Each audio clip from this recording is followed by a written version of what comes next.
Hello, John. Thank you for coming back to the channel. This is our episode 21 of this longer series that we've been doing for a year now, I think, Yeah, almost. yeah, Um, yeah. yeah, so behind the scenes, we were, talking about all these different topics, the perturbation of oil prices, what potentially can emerge because of it. We can update the audience with you showing up on coast to coast, and you can explain what happened there.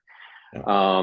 There's a lot of things going on in the Middle East. The anniversary of October 7th is tomorrow. We're recording this on October 6th. We'll be releasing this video, on October 7th. There's a lot to go over, but I just want to remind the audience, please go to the description of each of these videos that I make with John. In the description box for the video, there's a link. You click the link and that will take you to John's website. And that way you can sign up for his periodical. You can also sign up for a reading. We'll remind you a couple times throughout the recording here that please click that link, help Yeah. John out, help support his work. He does, he shares a lot of information, and he has a wealth of knowledge, and is very knowledgeable, in yeah, the esoterics, but also the history of the world, and a lot of people enjoy, getting their history lesson, through these shows that we do. So, It's so I rare that they get that yeah, in the mainstream media. Context is thrown right out the window. Just before I forget, though, yeah. is the HogueProphecy.com is the forward slash at the end of it brain, BRAIN, just to check because I had to update it because there was something going on with the website. So Let me check here. yeah, so they don't go to something that's back in May. So Oh, it's very interesting because it's kind of the beginning of a lot of this stuff that is most recently happening, but still, I like to keep them the link that I have is uh, just.com. yeah, no, it's hogueprophecy.com/reading. So, okay, turn reading into brain, as in the brain in my Brain. head. Yeah, brain. Okay, I'll update that. All right, Yeah. going forward here. Okay, but everybody click the link in the description box. It will take you to the right place, I promise you. Okay. So John, let's start with let's do a little bit of about the oil. We talked offline about it. All right, and Well, let's do that, but let's, for the audience sake, just a few words about why we were talking okay, about it. Is that at the warm up of the show, we're talking about how, today is before the day before the 7th, and the 7th could very well be when Israel unleashes a major attack on Iran, which could widen the whole war and upset an area of the world where, if damage is done to Iranian oil, or we'll talk some other ways it could happen, if things are destroyed in the Middle East, or things are blocked, then this will have a major impact on the entire global economy and oil right, prices and transportation prices and all of that and food. Everything will be affected. right. So what is happening at the moment is the future prices and the options.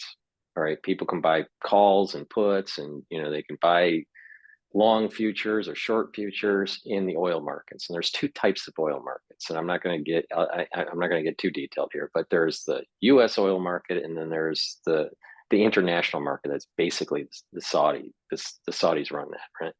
So you got Brent crude and you got WTI. All right, U.S. is WTI.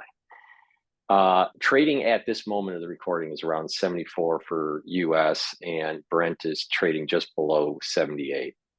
Now, some analysts are saying that if a major event happens, that you may see $100 barrel oil, 95 to $100 barrel oil. Now, I would say that probably the middle consensus is around 80 to $85 a barrel. So it probably will go up. unless there's some, ceasefire or something, which I doubt is going to happen anytime Not soon. going to be a ceasefire. Right. And so I suspect that the oil prices will be going up, and I'm kind of betting that it's around the 80 to 85 mark. Now, we were talking, offline here, the different scenarios. So, maybe, we can, play some of the scenarios quickly, and then we'll go on to the other topics. So, one scenario is that Israel hits Iran's oil fields. Mm-hmm. And Iran does export oil. It exports oil to China, but the Saudis have a lot of capacity. So if Israel knocks out the oil fields, Saudi Arabia can make up the difference. So there will be a behavioral shift in the trading. The fundamental would be, well, the Saudis have the capacity to absorb it, so it's not that big of a deal. The behavioral play would be, okay, $85 a barrel. Now we also talked about a scenario. You brought it up. Yeah. Well, Iran may knock out Saudi's oil fields. This is true, and it is a threat that's always been there. It's sort of the closest thing to having a Samson option of a nuclear, throwing out all your 70 nukes in Israel and taking out all your neighbors that are attacking you. But it's done through conventional means. I mean, one of the things it's just laying out there as a threat, but this threat has been born, to elaborate more than what I said before the show to you. This threat was born during the time when Saudi Arabia was an enemy of Iran. So when I hear some people throw it out there, especially now that both Iran and Saudi Arabia soon will be part of BRICS, that I don't think that that's so likely to happen. So the scenario that would maybe the Arabian oil would be left alone. I mean, if Iran was going down, being utterly defeated, maybe then, which I don't see happening, I think that is more likely for Israel. Israel is a very little country, size of New Jersey, and you've got this vast country. It's only got an air force of 200 really that can take the attack into Iran.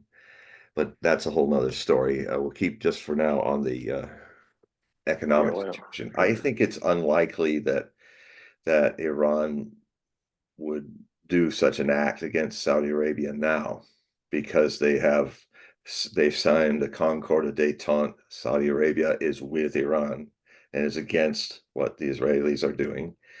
So at this time, and wants very much to be a part of the BRICS, and also is obligated by a debt that Mohammed bin Salman, the Crown Prince, MBS, has to the Chinese. So there's something that happened between Xi Jinping and MBS, where if they did something like that really bad, it would be very bad for them and the Chinese. But it's definitely another side of this that we have to look at is, if the oil of fields of Iran are destroyed, indirectly that could affect the markets very badly, because China is a major importer of Iranian oil. So that would completely disrupt the Chinese economy. And China, since 2016, as Mao Zedong predicted in the early 50s, he said that China would eventually become the largest economy in the world in 2016. It did. Now, I know the Americans like to play around with like GDP farce games, to make it sound like it's something different. But if you base an economy on the amount of buying and selling and money that's happening, as the entire mass of bartering, selling, and buying and all that, China has been the biggest economy in volume since 2016. America doesn't have the same volume. So it's number two in that way of looking at it, which I think is more realistic. I mean, I mean, a lot of America's wealth is based on financial speculation, the financial markets. It's not, we don't have. I mean, Russia has a bigger industrial capacity than we do now. We basically sold all that off. We became a service society, and starting with Clinton. And they never imagine, with their lack of foresight, how China may someday just not fit the colonial idea of the little yellow people that build the stuff for us, so they can't live without us buying it. Well, the Chinese got so big that they are both economies. They are also their own service economy and industrial economy. So, so it would disrupt a lot of things and more.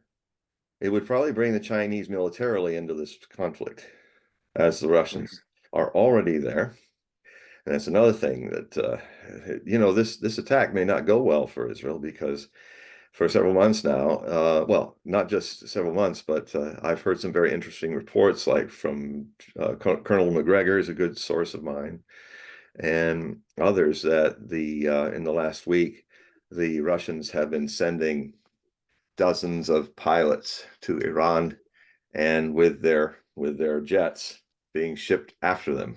So you're going to see a lot of Russian pilots in the air with far superior jets, and far sixth generation stuff that our F-35s are most of the time, they're only 1/4 of them are even able to be used, because they're breaking down all the time. They're too complicated. And it's a classic thing that's been exposed by these wars, is that America's military industrial complex is completely corrupt.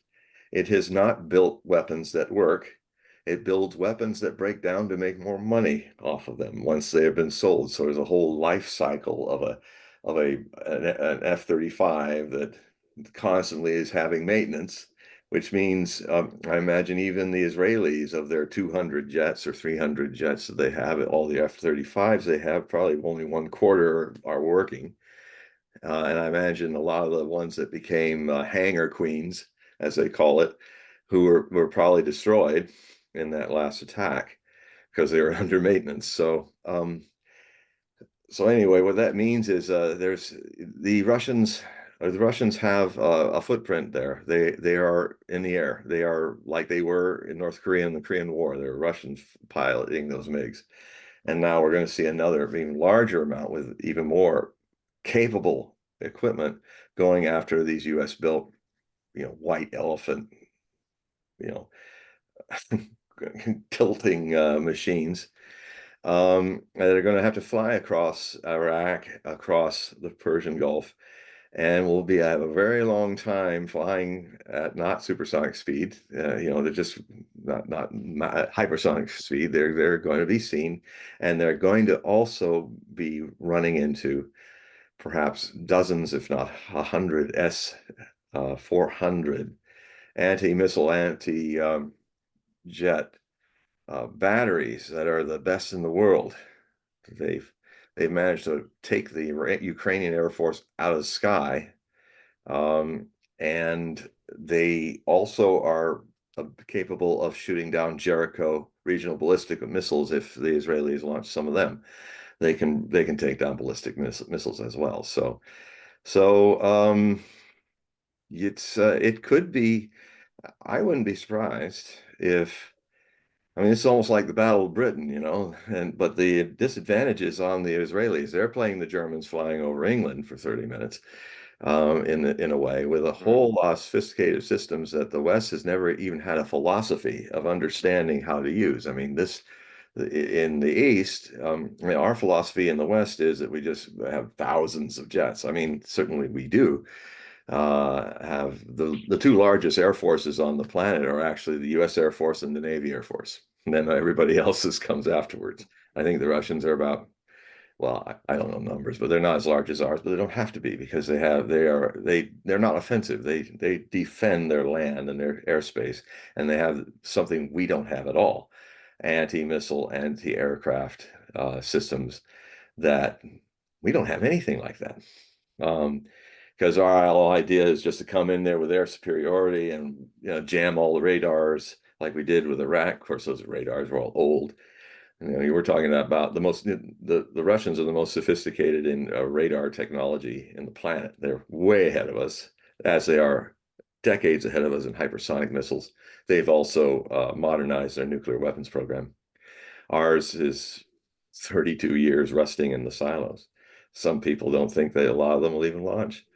So, uh, so the great hegemon has clay feet because rather than buying decent shoes, if you will, it sold all that money to just make a buck and to not make things that work, but things that are make profit.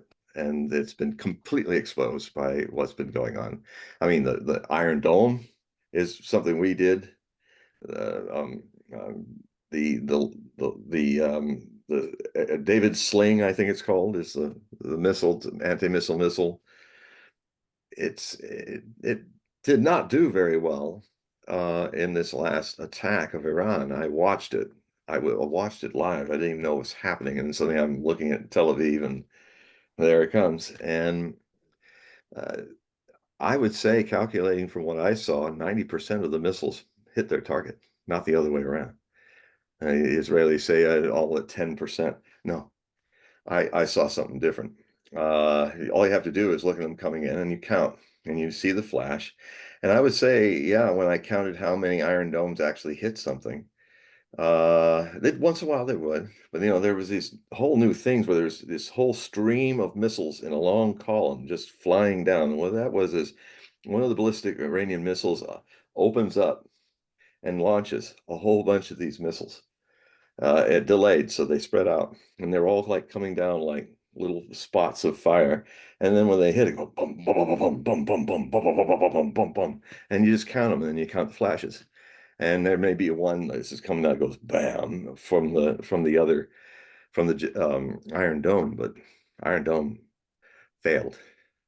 And they're not talking about this, but it was the Nevatim Air Base is not just one of the biggest air bases in Israel, and they're huge air bases because just basically two, but because the country is so small, you know, it's just one great big target. But it has been the pride until this all started happening of our U.S. air defense systems because it is Nevatim is part of the NORAD system, not just the United States, but it extends all the way out to Nevatim. And the radar was destroyed. And guess how much that radar cost Israel? $500 million, because it's like one of the best radars that we have. So that's gone. That isn't there anymore. And you'll notice when they looked at the private companies that had satellites taking pictures, they're only cropping everything off. I mean, if you put squares on the actual map of Nevatim, it's like little itty bitty boxes. They didn't do anything about the radars over there or the command and control center.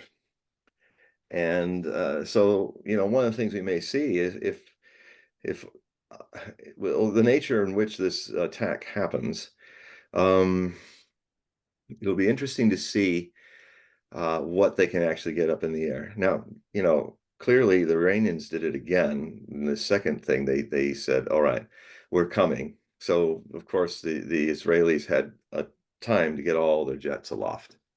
So except for as I said, the hangar queens that are always needing maintenance, those kind of jets. But some of them I think got destroyed. I could see some of the hangars were blown up um, by multiple blasts.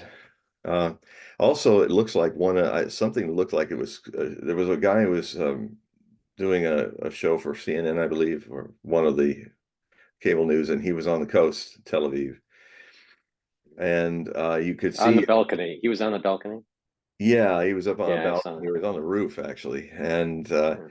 you could see, you know, the other ones go real slow because they're ballistic, but the hypersonics go like that, and two of them came down the coast. It looks like they were going after the Mossad office from what I could see of the map of where that was. And but a couple of them kept looking exactly like they were going into the ocean. They weren't going into the ocean. They hit one of the oil rigs because that's why it glowed for a while. They actually struck one of the platforms out there that's drilling or gas, or taking gas out of the big field out there underwater. So that was just to tell everybody, we if you hit us, we will hit you much harder. And Iran has hundreds of thousands of missiles and cruise missiles. It can use its older missiles as decoys, and they'll still hit things. It has tens of thousands of drones. That can be another thing that really confuses, that you got to hit them all, because if you don't, they when they hit something, they make a big boom. So if they're just coming in as telemetry and just doing scouting of how things work and filming and all that, that's one thing, but you don't know for sure. So some of those Garans are going to come in and blow things up. I mean, you could put 100 Garans on the Mossad offices and blow them down. You blow them windows out and take them offices down, make them basically unusable. Um, so the other thing too is that they would be coming in great swarms, and they would be going after infrastructure. They would be taking out the power grids. They'd be taking out the potable water grids, because that's very important. Water piping in a semi-arid country like Israel. They would be taking out transport systems. All Haifa is where most of the reserve strategic fuel and gasoline and oil that is imported comes to Israel. It doesn't pump its own. And there's even some areas of Haifa that have been marked by drones from Hezbollah. So that intel has already gotten to Iran. There are some areas where you have the same kind of fertilizer storage that set off what looked like something like a small nuclear explosion in Beirut. You could have several of those going off because it's as big. So um, they hit a lot of things, and they couldn't. What they proved, as Scott Ritter aptly said, is that Israel doesn't have a way to defend itself from Iranian missiles. Case story over. That's it. So, um, so that's so in the case of Iran, it's going to be, as far as the missile systems, if you think the caves of Hezbollah are interesting and how many catacombs of caves they've got in the mountains and hills of Lebanon, Iran is 100,000, it's 1,000 times larger than Lebanon. And they have these underground bases all over the country, uh, you know, over thousands of miles. And it's when you think how small the Israeli Air Force and how big the task of targets is, and how they don't have the gravity bombs to go hit any of all that stuff, but they will probably strike uh, the nuclear industry, which does, I think, in Fornos and others have very, very deep bunkers. Now,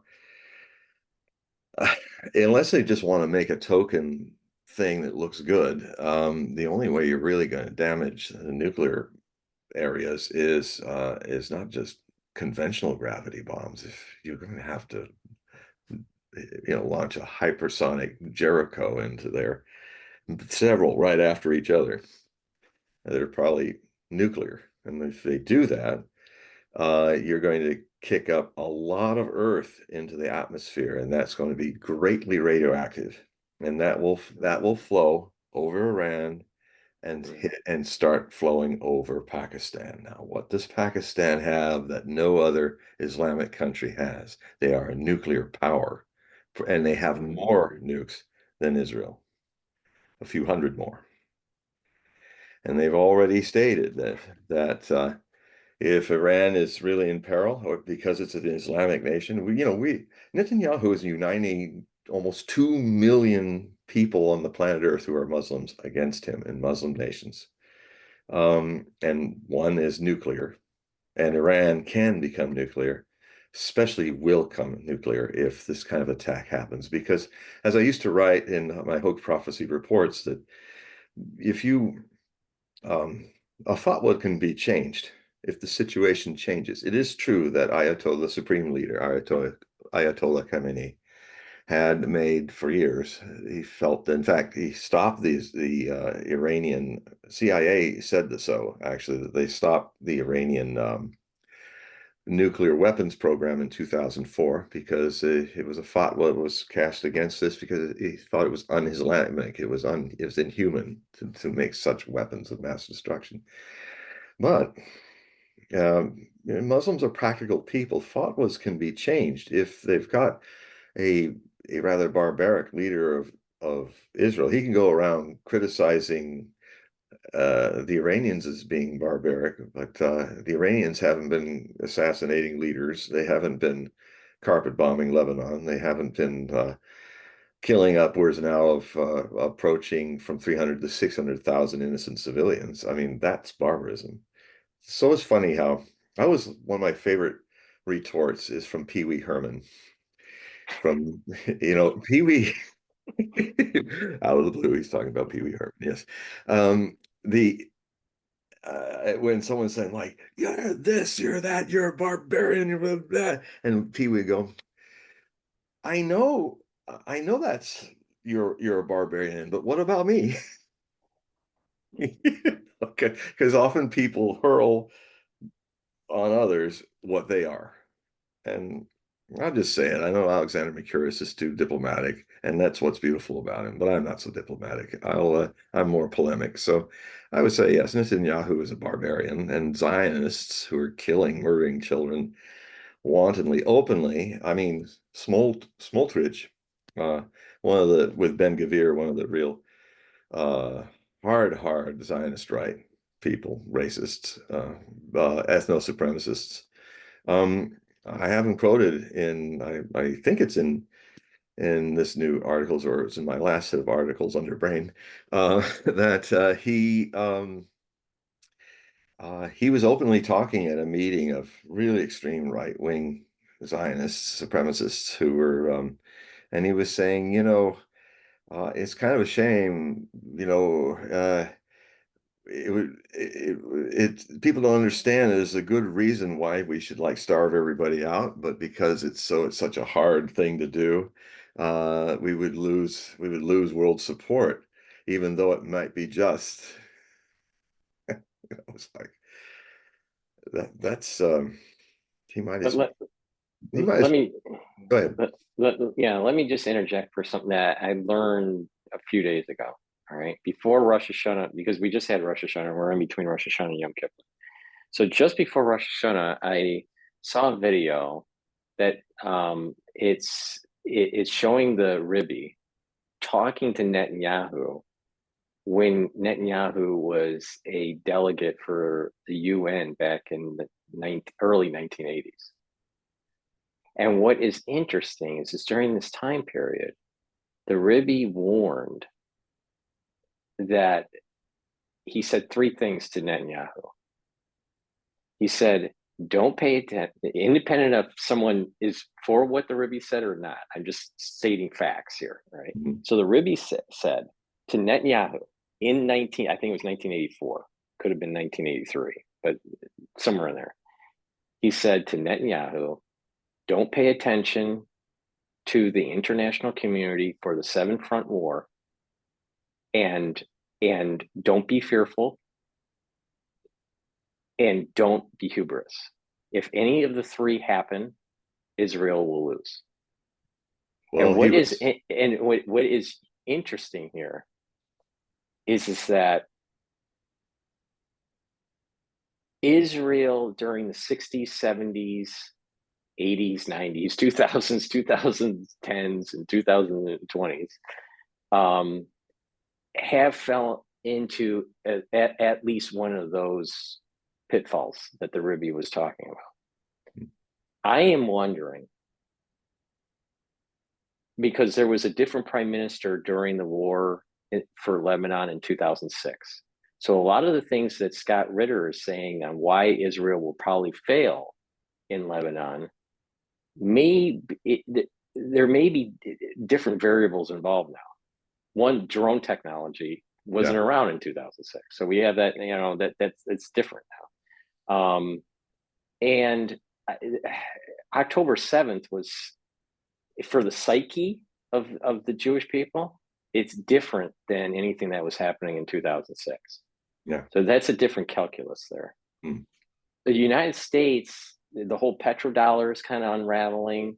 The United States makes a lot and can pump a lot of oil. I mean, Mm. it's, so its dependency in the Middle East for oil is radically diminished. And that was through fracking that happened way after 2006. Mm. So there's a lot of different variables. Then you add in the whole thing with Taiwan and China and President Xi and the whole, first island chain. In 2006, I don't think there was anything quite like Putin and the Ukrainian, issue that's going on in Europe. So there are different variables going on. And my gut feeling here, John, is just that Netanyahu is remembering that talk he had, which was filmed. All right.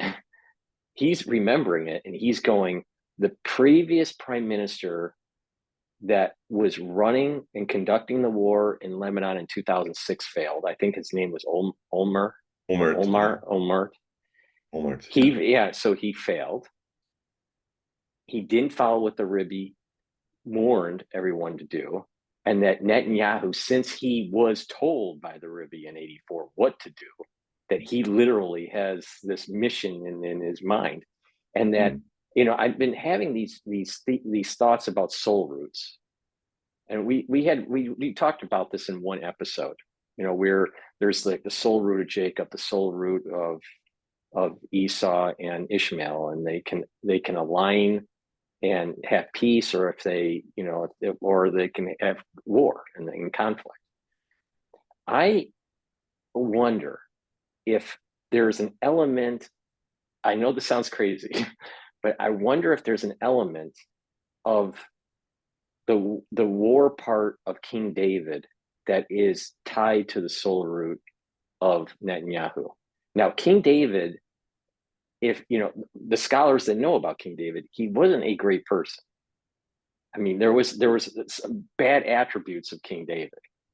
All right, it was some of his attributes, he couldn't build the temple. It had to be his son because he was so warlike. I wonder that that there's the war attribute of King David in the soul of Netanyahu that Netanyahu will conduct this war, follow the advice of the Rebbe, but eventually will fall because of the corruption. Because this soul root it's warring, and there's corruption too in this soul. Yeah, he does have attributes of that root to David, but I don't think David was trying to change the common laws, so that he could have one group of the parliament having power to hire and fire the Supreme Court, so that he can bring forth an apartheid state by having the basic laws reinterpreted in a very National Socialistic way. And I don't think David was a smart enough warrior, because he couldn't have been successful if he hadn't been. Who knows his limitations, and knows how far a bluff can go. And where I think, although there is definitely some of the David warrior in Netanyahu, there's frankly another warrior even greater than him that almost won a world war. They share the same gambling obsession. They gamble on doing crazy things, like doing things that any normal, reasonable, logical military expert or political expert or seasoned politician just wouldn't do. Like invade the Soviet Union. There was the Bulgarian, when Hitler threw 3 million men across the Soviet Union. His whole understanding of the Soviet Union was all you have to do is just kick in the door and the whole rotten edifice will collapse on its own. Well, that's wrong. It's again, Western Europeans classically misreading Russia. It's in their genes. From Napoleon to Hitler to Charles XII to the Teutonic Knights of Germany in 1242. They just willfully, unconsciously do not want to really fathom what Russia is, how the Russian people are. And maybe because I was born in America and at a time when there was a lot of free speech and able to really look at things, and if you applied yourself to study all sides of an issue, you would come to understand that this repeating mistake of Europeans is a kind of psychosis, a collective psychosis. So the other thing that David would never do is set upon annihilating all of his potential enemies all around him. David was a genius as a warrior. He would not fight 7 fronts. That's ridiculous. That is insane. And the only reason why it's worked is that the same insanity, because he's also rooting another fellow in his soul, Mr. Netanyahu. This is the I write in my newest set of articles coming out by mid-October at length about the power of insanity used as a force to surprise and confound saner people in struggles and fights. What eventually happens is that your enemies finally catch what your chaos is all about, what your surprises are all about. And I do not see Netanyahu changing his game. He's just piling down harder on it. And, going around decapitating countries' leadership, assassinating Hanea, who was at the very forefront of trying to negotiate ceasefires with UN help and Qatar help and Egyptian help. And so what do you do? I mean, I see Netanyahu, a man that brazenly wanted to start this war because his strategy, which I think David would be rolling in his tomb if he knew about this. His strategy is to get Israel in so much trouble so that you unite everyone in this toxic thing of we got to be together because they're all out to get us. It's just what Hitler was doing.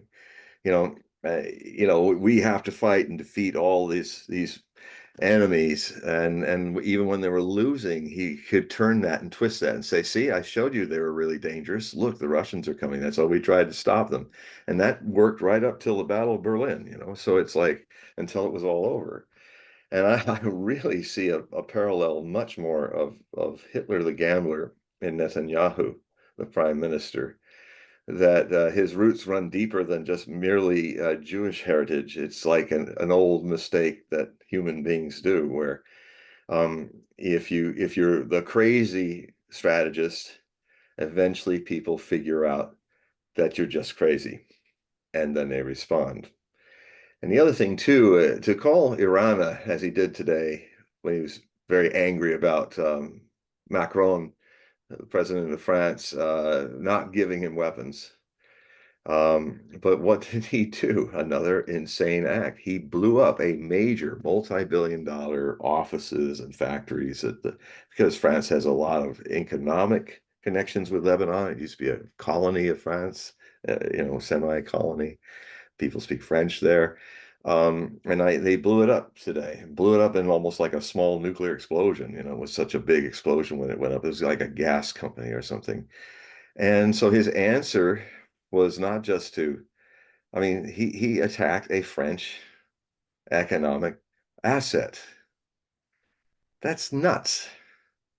And most people kind of, when someone's just over the top, they'll just kind of back off because they're kind of caught off guard. No, most people don't do such insane things.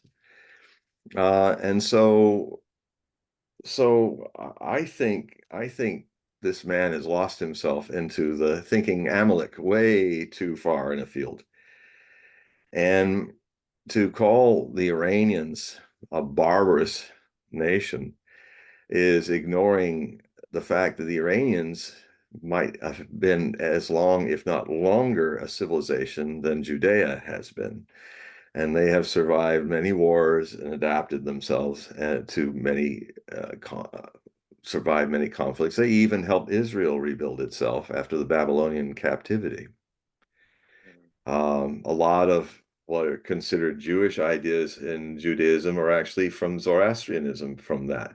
And the Kabbalists are being earlier in Judaic religion than that. So, and I was told this when my first book was out, when a bunch of Jewish scholars came up to me and they told me about it.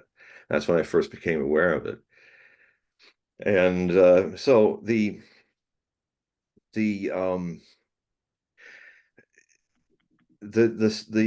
what I see for Netanyahu is the same trajectory that ended up with Adolf Hitler. Um, he wins and wins by chaos, by surprise, and he's been winning. He's getting away with it. And the more like Hitler got away with taking down France, it was considered the biggest army. He thought there's no way the Germans are going to deal with that. And he did the risk of going into Poland while France was on his border, and he just gambled it right. He just realized the French were not ready to fight yet. And so he used that and he defeated Poland. And then he had this crazy idea that even his generals stopped him from doing, because he wanted to actually invade France in November of 1939. And it was just the army had to be refit. Victory also wears an army down, not just defeat. And they had to get better tanks, and things had happened. And he listened in those days because he wasn't like the generalissimo that he was after the first disasters he suffered in Moscow, at the approaches of Moscow in 41, end of 41. So he listened in those days, and then he relented. And von Manstein, one of the best generals the Germans had, created a plan. And that's the other side of, there's genius in, evil can be a genius as well. I remember how Hitler came one day in the 30s and saw all these cardboard boxes of Guderian, who was trying to test the idea of mass tank unit combat. At a time, no one ever thought of tanks as in masses. Most tanks were considered just moving fortresses for infantry support. That was the World War I thing, and it was still alive by the 1930s. But so he walks in there, and he's watching these maneuvers going on, and his sycophants and his sub-commanders are kind of wonder if he's gonna say, what are these crazy people doing with their cardboard boxes running around? He immediately seized upon it and said, no, that's exactly what I want. That's how we can win these wars, with mobile armor and stuff like that. So he was like, give them more energy, give it all the energy. So mad geniuses do get it right a lot because they think out of the box. And Hitler was a kind of a mad genius. I've read all of his secret conversations. I've read all of his speeches. I read Mein Kampf. God, it was difficult, but I did. Um, and there's a lot of blather, but in there's like really disturbing insights into what how evil genius can undermine things. If you want to study how democracy is destroyed, read Adolf Hitler. He has it down, and it's happening now, just like he said it would. So I have a book that I don't know if I'm going to get to it, because there are more important books now than that one. And I'm going to be entering my 70th year at the end of October, so I have to kind of make a list of things that I can get done that are more important. But I still hold the hope that I can do that book, because it looks at all of Hitler's prophecies, and it's a book that the opening line is, I have not come to praise Hitler, but to bury him, taking a little variation on Julius Caesar and Shakespeare. This is one of the most overwritten subjects, like Napoleon. even more books on Napoleon, that we have out there in history debating what was going on. But I contend in the opening of the book that probably the strangest dimension of Hitler, and maybe the most important to understand given our times are being encroached upon again by a different kind of fascism, a corporate, aristocratic, plutocratic fascism, which I've been writing about since 1990, that it would happen in the 2020s, and here it is. The So Hitler was a this book would show that Hitler was actually the greatest prophet of the 20th century, and not in a nice way. Edgar Casey, people would think, was one of the great prophets, and they both died in 1945. Casey in his house in Virginia Beach, Virginia, surrounded by family and friends, dying peacefully. And in the same year, Hitler in his bunker, full of mold and dampness, and the rumble of power generators and the thump of Soviet artillery. He died by his own hand. But before he did, 10 days before he did, um, Bormann, who had been his gatekeeper towards the end, his main secretary in those days, you couldn't see him without going through Bormann first. So Bormann was always like this paunchy shadow following him. When he had his breakdown about the Steiner, where's Steiner army, there's a lot of people online are making different dialogues from the Untergang, the downfall movie, where Abel Gance, Abel Gance is somebody else. I was mistaken with another person, but the actor, brilliant actor, did the whole nervous breakdown, and after that he simply kind of collapsed and kind of let it all just go, and had that super ego problem when if you lose, you're nothing, and the only thing left to do is go through the motions that lead to suicide, because if your ego's been defeated, you're nothing. And I mean, he almost did that during the putsch in 1923. He escaped with his shoulder dislocated by somebody that got shot that fell on his shoulder when they were marching against the German military police in Munich. And then he was, on the run, and he was very seriously thinking, well, I'm done, it's over, and he was going to kill himself, but he was talked out of it. So it's not the first time he's thought, well, I'm done. My whole ego, megalomania has been defeated. I have no reason to exist further. And so it happened. So he had, in those final days before he did kill himself, he said his last prophecy, which basically goes like this. Bormann wrote it down. And he said, well, the war is lost. And by the way, this is the things that this book would show, that he was always aware.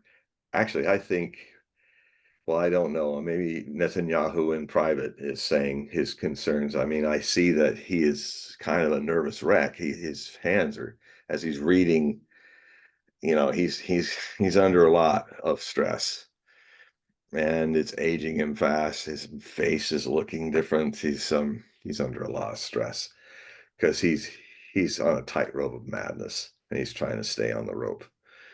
And with his enemies on one end of the rope and his enablers who could turn on him any moment, his American friends on the other side of the rope. So if he gets across, either way, the enablers may have enough of it and say, you're done, cease fire, or we pull the plug on you. And by the way, it's important to point out that during the Lebanese War in 1982, when Sharon's forces were invading Lebanon, it wasn't that it just didn't work out.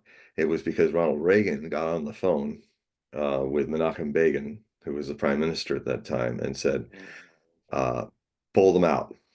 Well, otherwise, we will cease funding Israel, we'll cease arming Israel, we'll cease advising and protecting Israel. You stop this now. And that actually is the power that America has now. But Netanyahu, again, evil genius, amazing.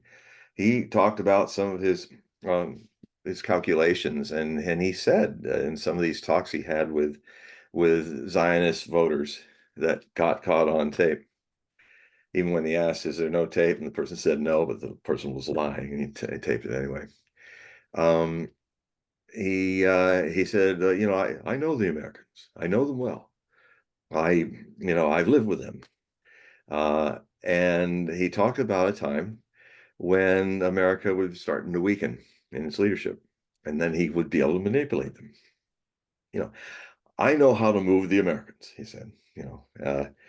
And he does. You know, and it's working, but it's like, yeah, you're a genius arsonist. You knew how to burn a lot of things down that people never expected you would burn down until the whole world's on fire and you're burned with it. And this is Netanyahu's insanity. And it's not just him. It's just, I gotta say, the thing I've been commenting about since the 90s, when the Soviet Union collapsed and about 1 million Russian Jews ended up being by different Likudnik parties, right-wing prime ministers, they did a policy of a demographic war, sort of like what the Demographic Party and the Democrat Party in our country is trying to do with illegal aliens, try to make a one-party system by changing the demographics of the United States so that there's only people subservient to their wish to kind of outpopulate Americans that are actually from here, um, and create this new thing. It's awful. But what happened in Israel is that whenever Jews from Russia came, and it was mostly at that time, it was except for Ehud Barat, most of that time in the 90s was with right-wing parties. They literally started redemographing Israel by letting in only Jewish Russians who were Zionists. They'd go through questions and answers and they'd find out they're Zionists. And then they would pay for them to have large families. And that is why you had the multitude that could try to put 900,000 people in the West Bank, the Palestinian lands. Um, so, so when he was saying it on Tomorrow a year ago, when he started yelling about Amalek, we're going to go Amalek on you all. He meant it. Just like, it's funny, Bullock, who is a very good um, historian who did a British historian who did a comparison of Adolf Hitler and Joseph Stalin. I always found one of the most fundamental things he said so true about the two people. When Adolf Hitler was lying, everybody thought he was telling the truth. When Stalin was lying, whenever they thought Stalin was lying, he was telling the truth. So this is a problem with and Hitler is in his quotes that I would put in this book. He was so certain that no one would listen to him in the West that he just spelled it all out in Mein Kampf and in his speeches. It's all in detail, the whole plan. He didn't have England factored in. He thought he'd have to go in Poland. He'd have to also hit the French, so he didn't have a two-front war issue. And then his whole idea was Lebensraum, a living space for the German people. So we would depopulate the Russians all the way to the Ural Mountains. He did not want to destroy the Soviet Union. He wanted it to survive on the outside of Europe, so that generations in the Thousand-Year Reich, every generation of German men would have their baptism in fire, fighting what's left of the Soviet Union, but never beating it, just keeping it at bay, like the Romans kept the barbarians at bay. And the Urals and the bases and the military camps that would be stringing the whole area by Germans would allow for, because he said the dangers, we're a warrior race, we have to be a warrior race, therefore we have to have some perpetual battle going on. And so that every generation of German men will get the baptism of fire. So, and that's in his conversations. My chapter is going to literally kind of convey his real, some people have done fictional books like Fatherland and others that kind of looked at some of these things that he had dreamed of. But in my book, I'm taking all of it and making it like I'm going to paint this picture of, well, he won the war. And then this whole, this is how the Third Reich was, because he spoke constantly. He was obsessed with the future after the war. He really was getting annoyed that the war was lasting too long. He wanted to be fast because most of his mind, when he was not overseeing the war, was discussing how the Third Reich would live 1,000 years, what it would be like, and um, that's why he was designing Germania, the new Berlin, to be the capital of the German Third Reich, and even he did a major design of Linz, Austria, where he grew up. And the other interesting thing is that certain things happen in the future that can change the roles, but they happen anyway. Rather than so one of the climaxes to that chapter, or it's a chapter in itself actually, is that World War III, which had the potential in a Cold War happening, would be a different Cold War. It would be the Western Hemisphere and Eurasia under Hitler's control. Pretty much. Both sides would have eventually nuclear weapons. And rather than the missiles flying over the North Pole that have a white star of the United States and a red star of the Soviet Union passing each other before they obliterated each other's homelands, the war that could have still happened would have had white stars of the United States and swastikas on the ICBMs going across the Atlantic. And so I look at that scenario, and it's interesting. A lot of prophetic traditions of the world, a lot of the prophecies actually side more with that having happened rather than the Soviet Union, the United States.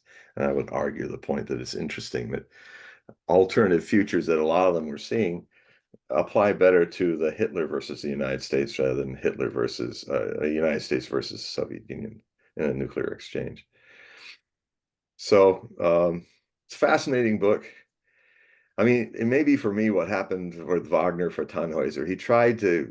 It was the one opera he felt he never did quite right, although it's marvelous. If it's a mistake, it's a marvelous mistake, in my opinion. But, the original version in the 1840s, the scene with Venus and Tannhäuser in the Venusberg does not really earn the story element of why they broke up. It was really rushed. And so when he got a chance to rewrite it, when the French, he was going to go in the Paris Opera with Napoleon III watching and all, and he got all the ability to upgrade it. And he said, I don't want a ballet in Act Two. The ballet, as far as the story is concerned, can definitely be in the Venusberg when they're having a bacchanalia, all the satyrs and all the nymphs and everybody are running around. So he wrote all this new music, remarkable ballet music for that. And but the problem was that the Jockey Club, which were a bunch of the suitors of a lot of those ballerinas, they used to have dinner and while the first act was happening, and then they'd waddle their way into their booths in Act Two to watch all their little honeys dancing around, which they would go out with them later. Well, Wagner had ruined that, so they decided to completely upset everything. They had cat calling and people would, and people blowing horns, and once again, Wagner tried so many times to make it in Paris. Um, after 5 performances, it was closed because they kept coming. But it was funny. I just read it in Wagner's Mein Leben that there was one person who actually talked back to them and said, "Well, actually, I really." I really like this music, but my word's my word for the Jockey Club, so I gotta keep doing this. But actually, I kind of like coming every night to hear this amazing music. So, as he was disrupting the whole thing, um, so, so we really have with Netanyahu somebody who has gotten away with daring, incredible daring, insane daring. In fact, he's and ruthlessness, a ruthlessness that uh, I don't think even Adolf Hitler would have done some of the things he's done to take out political leaders and all. Uh, Hitler has more limits actually than Netanyahu. I'm sorry to say. Um, And in that regard, um, of course, they both shared a reasoning, talking themselves into mass genocide. And frankly, what's happening in Lebanon, there even some of the places that the Israeli soldiers, little villages that they've caught near the border, they've detonated them. They've razed them to the ground, just like they've systematically razed Gaza cities to ground. So, they're thinking Amalek. They're thinking Samuel book 1. They're thinking wipe them all out and take down their buildings, kill their livestock, everything. And so they stamp them out completely. Um, and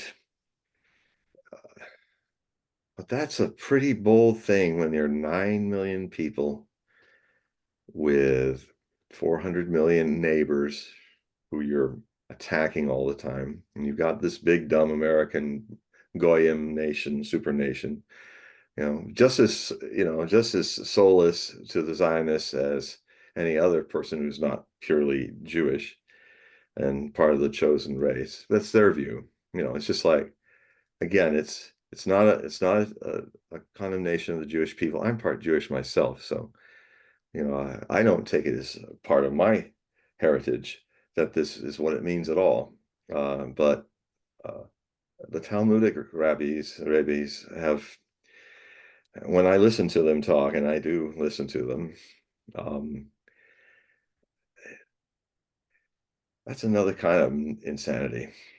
I mean, a complete lack of humanity. I mean, when you have prisoners who are being sodomized and raped by their jail keepers in the West Bank, and then somebody has a conscience, and some guy who's running it and arrested them. A Jewish cop or police arrested these people for abusing people. And then the response was a whole riot, a whole mob of Zionists came. They took the prison. They were ready to kill the people who did this because, look, according to our law, they can do whatever they want to those goyim because those aren't people. They have no soul. They're just automatons for us to use or abuse. And there's no sin in it because they're not people, really. They just appear to be people. They're material that looks and acts like people. I mean, I'm quoting the Rebbe's that I've been listening to for since this war started a year ago. Well, And I think it's important to understand that there are, even in the Orthodox community, that is very knowledgeable about the Talmud and the laws. There's even, they're not monolithic. no, I know, So there's a but they're group not that's very empowered. right. But there's a group that is very knowledgeable in Torah and are observant Yeah. Jews, very Mm, observant Jews that don't even believe in the state of Israel because they don't I know. feel as though that it's not following the Talmud, Yeah, because certain things haven't taken place and they don't believe in a state of Israel. It's exactly. a different concept.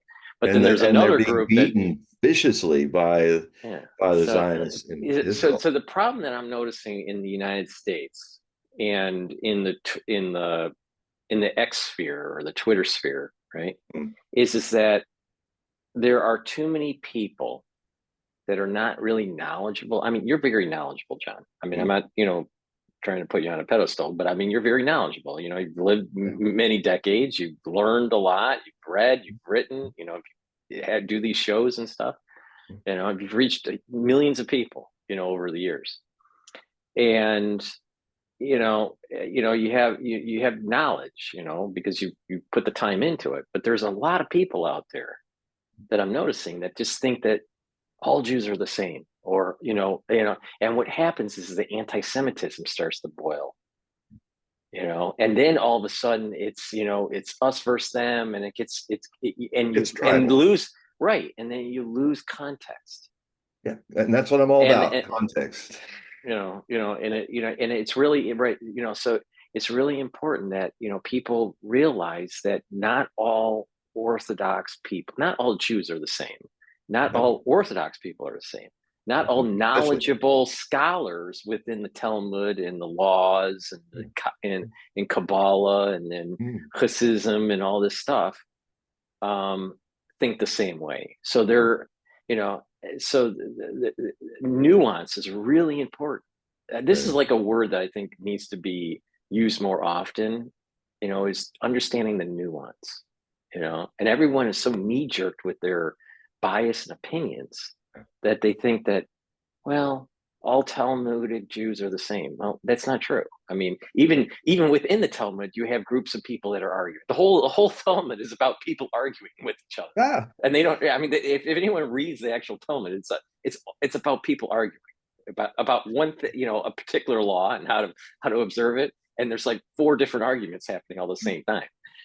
So even within the book, there isn't a true consensus in many times.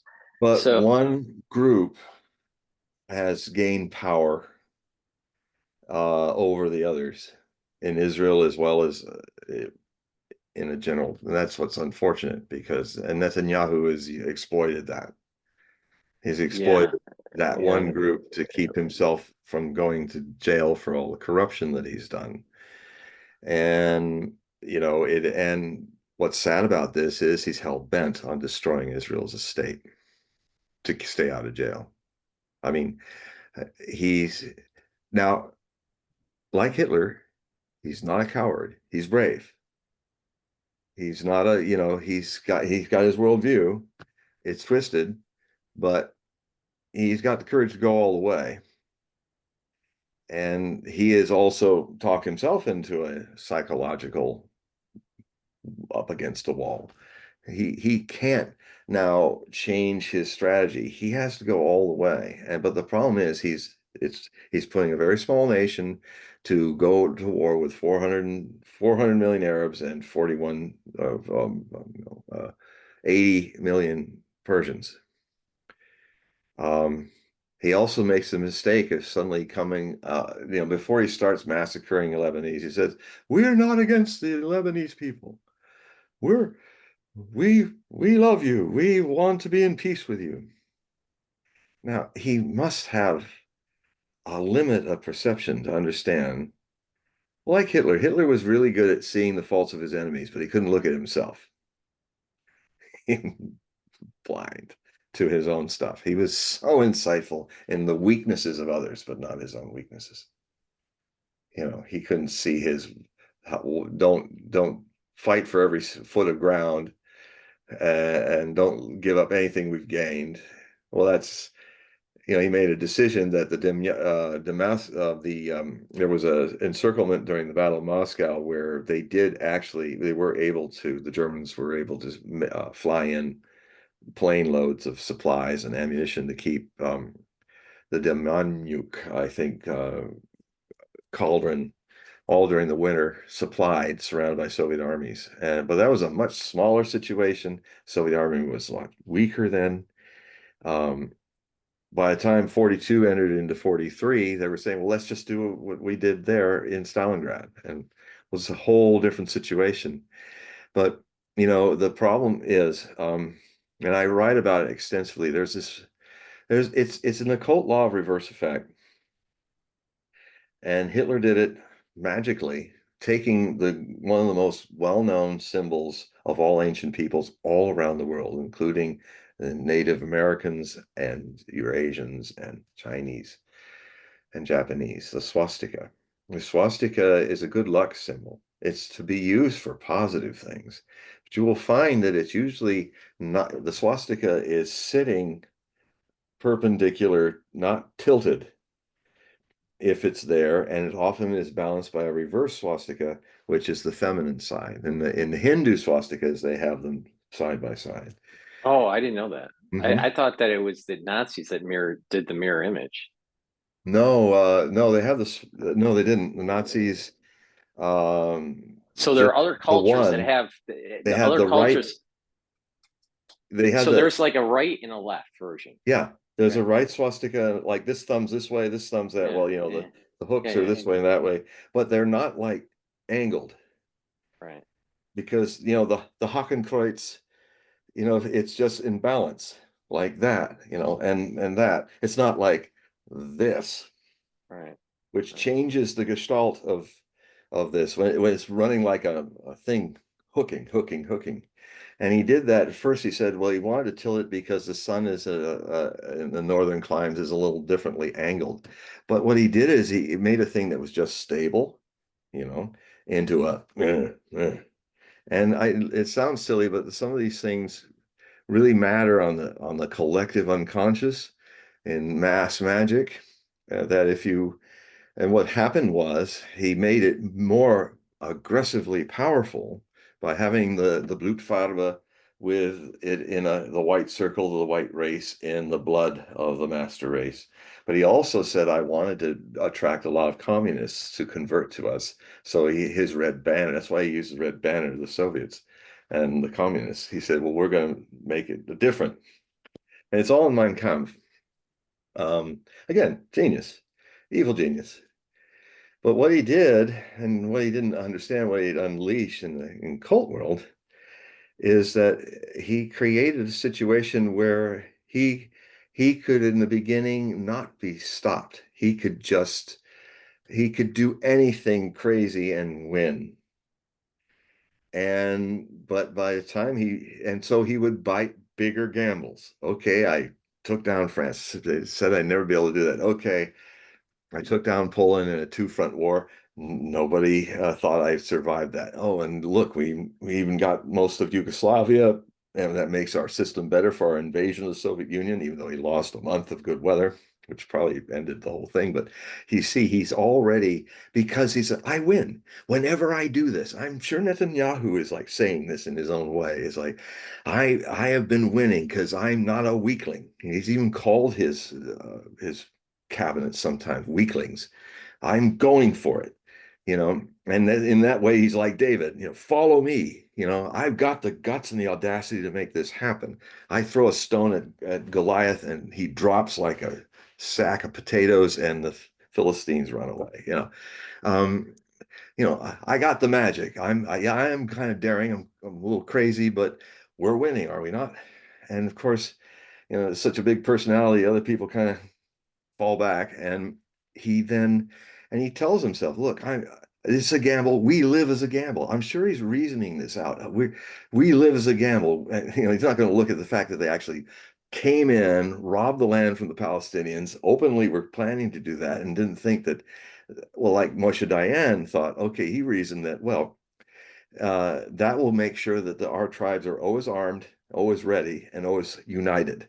The way to keep the Jewish tribes united, which is a very hard thing to do in peace, the whole history is, but when everybody has a common enemy, and the more common enemies you have, the more alert, the more ready with your swords and stuff so he's invoked this.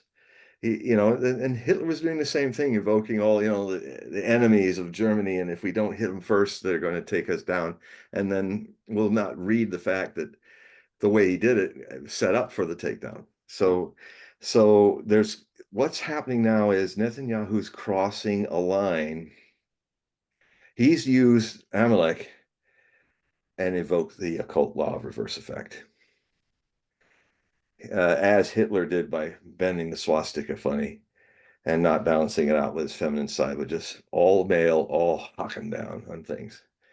At first, you cannot lose. It's like magic. You are winning because it's mad magic, and people are bewitched by it. People don't usually think and do such things. You don't have 9 million people go up to bat against the whole Western Asia, 440, 50 million people. And they're not, and you do that by selectively not being able to objectively look and see how Iran's not the same, Lebanon is not the same, Palestine and the Hamas situation was not the same. Things have changed, and you're not listening when you hear that Erdogan and Turkey might get into this, or that Pakistan might, if there's nuclear weapons used, might use some in retaliation, and that's stated to be a deterrent from using them. No, they're mammalic, they're animals. Just like Hitler was saying, oh, the Western leaders are worms. I know, I've met them in Munich in 1938. They're just spineless worms. And of course, at that time they were. But you don't know, things change. And this is the problem with single-pointed people. They don't see the change coming. They think, okay, I'm just going to gamble harder. I'm going to go on seven-front war when my armies have not been built to fight a war any longer than a month since the Israeli state was created. This army is not structured to do that, and they're getting creamed in Lebanon. I've seen some live footage from the Lebanese, where aftermath, where I saw a whole platoon of dead Israeli soldiers, and they're taking out their papers and they're pilfering through the bodies to get intelligence, and they're abusing the bodies, and they're kicking them with their feet and in their face and rubbing their feet in the face and all the usual stuff that happens. But they all these guys, they were all, it was like at least a half of a company or a section that was ambushed, and they were all dead. And these guys were yelling Allah Akbar and running around, and it was one of the villages in the beginning of the hills. So wait, so this is special forces? Yeah, yeah. Or Well, yeah, actually, yeah. the special forces, yeah, they could be. I couldn't Is it- tell if they're special forces or not, but I can tell you that within the first 5 hours of the first incursion, they were all these helicopters coming in. They were my lots of people understanding, were wounded and killed. my understand what's going on, all right, is Mhm. that there were forward operations with special Mhm. forces to give intel, and then there were also The follow-up. airstrikes that Yeah, followed the with follow-up. air. Now, at the shul during Rosh Hashanah, there was actually an IDF soldier there that Mhm. came to New York on vacation because he was deployed into Gaza, and they finished their operations in Gaza. That his unit was, on vacation, right? Yeah, because they were So getting whipped. right. Well, they're on vacation now, and Yeah. then what's happening is that the what he told us is Mhm. they're going to be deployed into Lebanon. Most likely, this is going to happen after Sukkot. So What date Israel is is Sukkot? so that so if we take because it's multiple days, if we take the Mhm. end of Sukkot, Okay. that should be, hold on, it's 2024. Um,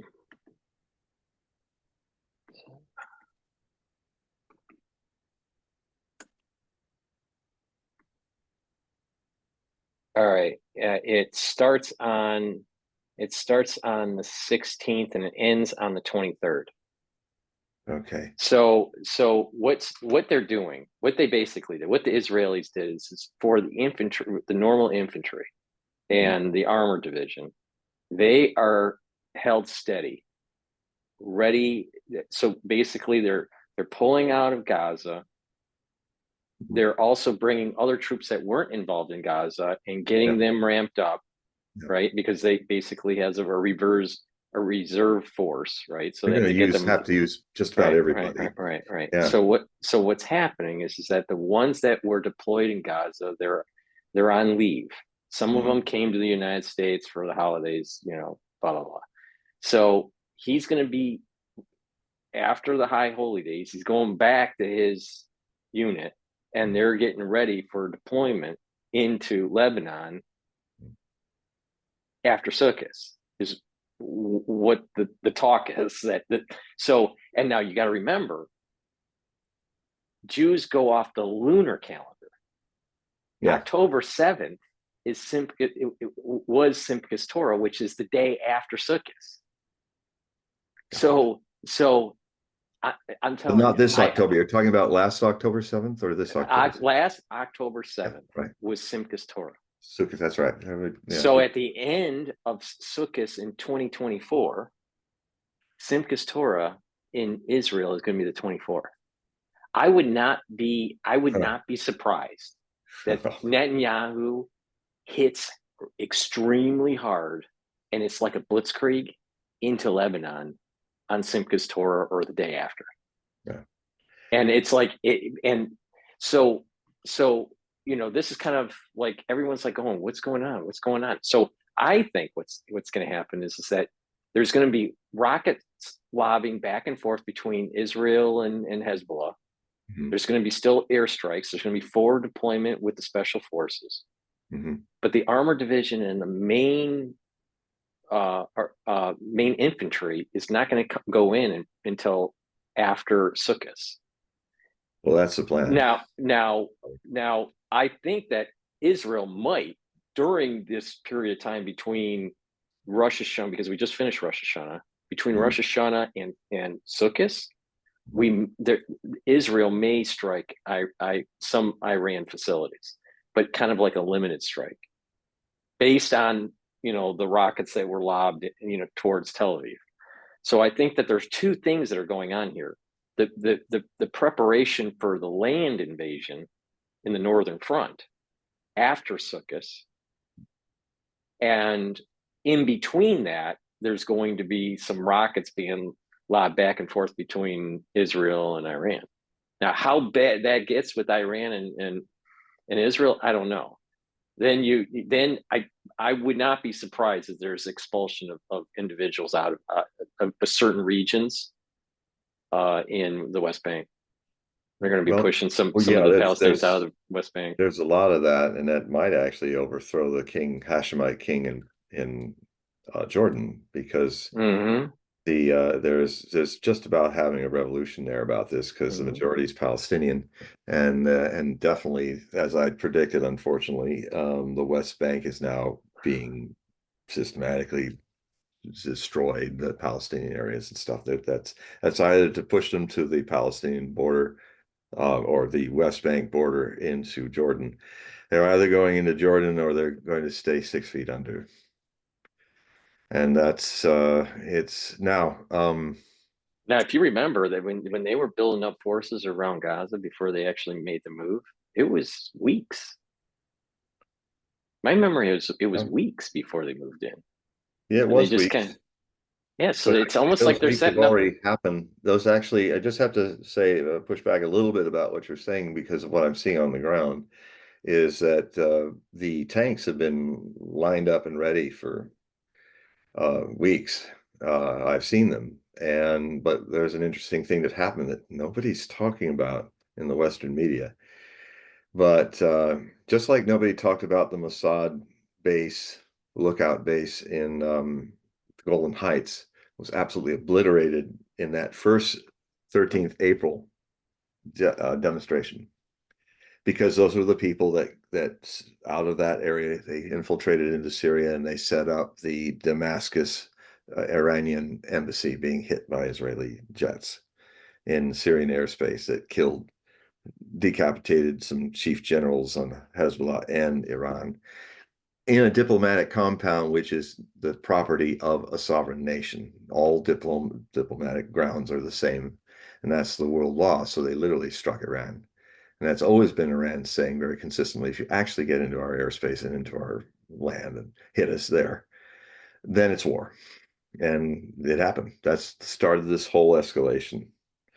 Now, I can tell you this, that Mir Fanosheva and some other really good RT correspondents that are in Jerusalem, they went to the same fields that I've been seeing for months, being filled with more and more Merkava tanks. I mean, just absolutely lined up. All, I mean, it's like major brigades already there. They've moved forward. They're not there anymore. They're they're either right on the border or they're in Lebanon. The reports she was saying is they are in Lebanon. Now, they may not be very far into Lebanon. And one of the reasons why they probably were moved, because, one thing to have plans and holy holidays, but the when you have all those tanks packed together like that, one of the things that happened in October 1st Iranian missile attack, was they also fired on the masses of tanks. So that might have changed some plans. The other thing too is that they're talking already that they've killed around 450 Hezbollah soldiers. They're not talking about their own casualties.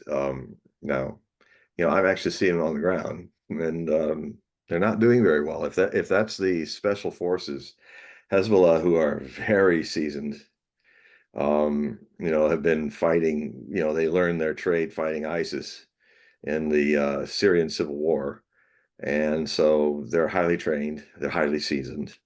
They're probably the only other group of combat fighters in the planet right now that could match the Russians in military experience and success on the battlefield is the Hezbollah people. And you got the IDF, which is more like a national guard than a real Mm, standing army. mm, mm. And they've been taking lots of losses, and if this is just the preliminary scouting and stuff, wait, I think I'll just go on the record here that I think if after Sukkot they make a big move, the Israeli army is going to be defeated, as it has been before. Lebanon is, as they say in Lebanon, it always seems to be the graveyard of any attempt to really expand this thing beyond beating up on Palestinians inside the 1967 borders. And it doesn't work out. It's mountainous.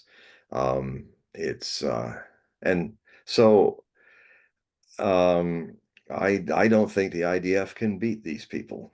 And they would be walking right into the trap. And the Lebanese would say, please come in, come in. We're so eager. Before they killed Nasrallah and decapitated the leadership of civilian and military leadership at the opening of the bombings of Lebanon. Nasrallah was saying, "We are waiting. We invite you if you dare. We've been preparing for this because they're an ambushing force. And they even have tunnels where they'll let the Israelis walk in deep, and then they'll attack them from behind. That's what happened in 2006, and the system is far more elaborate. And they're hardly touching anything of what the Hezbollah command structure. They were not actually, I found out, they were not actually hit by the Pacer attacks when they blew up all the Pacers. Those were mostly Hezbollah bureaucrats. Because, Hezbollah is not just a military militia, it's also a party. It's like a part of a government involved with the rest of the Lebanese government. They have a very large part of the parliament. And so most of the people that were being blinded and losing their hands and all, and having their cell phones in their pockets and their pants blow a hole in their torsos and stuff like that was mostly doctors who use pagers, medics who use ambulances with pagers, and a lot of civilians like, oh, here, you want to call so and so? Here's my pager. Check it for me. You're like a little child, and the child gets killed. Really awful things to do. But they're not the barbarians, you know. So I know you're not the barbarians. But what about me? You know. Well, So my understanding is that what Netanyahu telegraphed to the Lebanese people hmm, was that he said to retreat farther back from the Litani line. yeah. And there's a river. Do you remember the Mhm. river that's Oh north of yeah, that? I've seen Okay, it. all right, all right. So he's saying to be above that river. Yeah. My thinking is this: that the 1701 resolution area is going to be heavily bombed. Oh yeah, it's already being heavily. But Well, that's also southern like Lebanon. Gaza bomb, like Gaza bombed. But It but hasn't but been Gaza bombed yet. no, I'm watching it. It's being Gaza bombed. I can concur. Okay, It's happening. It's taking a little longer. There's a bigger urban area to really? deal with. But they are, and I can tell you now, their aim is to raise again southern uh, Beirut into a rubble field, just like what happened in 2006. The Israelis dropped in the first days of the bombing of Lebanon. They dropped tons and tons more bombs than they did for a whole month in the 2006 war. So yes, that's definitely happening. But what they're doing is, I mean, it's amazing the hubris of this man. He could say, "Oh, well, we love you, but all you people that are living on the wrong side of Litani, you got to get out. So we're warning you. We love you, but we're going. But we're going to kill millions of you if you don't do what we say. And how can these people get out? They don't get the leaflets anymore. They all these people started going. I saw the traffic jams, and they're being bombed, just like what happened to the Mhm. Palestinians. Oh, move over here. This is now, move over there, and then they're shot both ways, either ways. And the Lebanese, because I'm in touch with a lot of the Lebanese people, are saying, "Yep, we're the new Palestinians in Gaza. It's our turn. They're going to kill us just like they're killing the Palestinians in Gaza." So, but the thing that's happening too, which people are not watching, is there's 1 million people that have left Lebanon.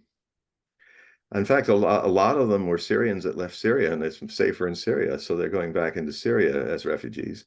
But they're crowding up against Turkey border, Turkey.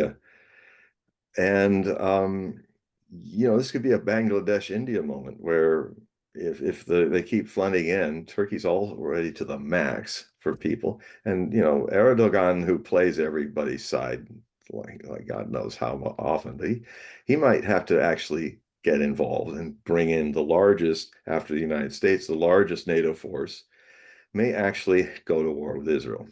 That's in the wings. Uh, the people of Egypt really don't like El-Sisi being kind of a tool of Netanyahu. And there's a lot of this unstable, the stability of the Egyptian government is in doubt, and the army feels embarrassed and ashamed about how they're being, treated, and in this situation with the Philadelphia corridor. And I said it early on in this conflict, do not be surprised if Egypt's army goes in too. Mhm. This is the consequences of trying to fight, and Israel can just bomb Hodeida harbor all it likes, but it can't touch all the subterranean caves that the Yemenis have created, the Ansarallah, and they have hypersonic missiles, they as well. So I mean, what if? this I is a mean, mess. This it is a hornet's it's a nest that yeah, he's kicked open. definitely, definitely. Now, most people think, especially in international affairs, that you have people, you have countries that make strategic moves, win, lose on the battlefield, and the border system kind of emerges. Mhm. But okay, and that's a typical Western way of thinking of events. But let's Unless just you're let just interject and briefly, just unless you're trying to create in Europe a greater Germany, or you're trying to create in Western Asia a greater Israel. right. Well, I'm getting there. All right. So what if, what if, even if it's a very low probability black swan kind of event, where it's like a Six Sigma event, all right, where it's like statistically impossible, but what if the borders that are actually in the Bible? Now, scholars can debate on like a little bit of the interpretation between Ezekiel and Numbers borders and where they exactly are. But let's just say Mhm. whichever the borders are based on a consensus of scholars, Mhm. for the borders to get to that level, to where it would be much farther into Lebanon, parts of Syria, parts of Jordan, parts of Egypt, all right, parts of Iraq. For it to do that, it has to be literally a major regional war. And we are seeing the tiptoes of this Yeah. happening. Now, the point I'm making is that I'm not so sure that these events are forward. I am thinking that in some of the math, in some mathematical models with computer science, there's something called backwardation, where you can kind of like take, if you sometimes you may know an event, what you need to do is figure out what events need to take place in the past, run a simulation to get to that, to allow for the future event to take place. like Greater Germany is a past Well, yeah, precedent. well, yeah, Look what well, that yeah, did. yeah. But what my point here is that even though there may be a very low probability event, we may be actually seeing the emergent property of something that is supposed to happen, but we aren't smart enough to understand why it's Well, supposed to happen. I would say that it's certainly some there is definitely in the Zionist leaders want this to happen, and I've been reading all their quotes from Haaretz, and I mean from not just Haaretz, the founder of Zionism to the present is that the whole idea was to create Greater Israel, and they've been musing about it like Hitler did in Mein Kampf about Greater Germany, and trying to play the thing, see how it worked, and he almost pulled it off. And he had to win fast and crazy and throw everybody off because you're dealing in a similar thing. You've got 80 million Germans against hundreds of millions of enemies in Europe. But You but if there wasn't if there wasn't a push for Greater Germany, there Mhm. wouldn't have been a push for the state of Israel. The state Well, of that's Israel would exactly not have been true. And I would quote even Menachem Begin and then Rabatinsky and other people who actually Begin was a student of Jabotinsky. He was the founder of the right wing Irgun and then Likud. And already there were a lot of secular Jews like Einstein and others. They wrote the famous pay, article in the New York Times in the same year Israel was born in 1948, which I posted in my articles, where they literally said the Likud has a side to it that they could be like National Socialists, they could be like Hitlerian. That was very, unfortunately, very prophetic of Mr. Einstein and some of his fellow writers. And I quoted Jabotinsky saying that though Hitler is very odious to all this, he had an interesting idea with ethnic cleansing and how to do it. So yes, because of a Greater Germany attempt, a kind of a madcap attempt that failed, I think what Israel is doing is following a same plan that will lead to failure and catastrophic failure. Uh, a diaspora of the Israeli population, possibly. I was looking at the astrology of it. There's always a possibility. It seems to me that most of this, the way it's going, is either going to be decided in this month or next month. But then I had to say in these new articles, get granted saying that, I had to also look at the astrology and judicial astrology to look what could happen. And this process that could end in the second diaspora could see this linger until 2026. I won't get into all the astrology because it'll just sound like gobbledygook, but I lay it out in the articles, and if you guys subscribe to it, you can see it all. Quite involved. I originally my article on the Israeli theater, I had to finally divide it into 4 different articles because it was so big an issue to talk about because it's really coming to a head. Um, but the other factor too is that the the way this works for Netanyahu is that he has the enabler, the United States. Those bombs are U.S. bombs. Those planes are U.S. built. And if there's the slaying and all that, it was a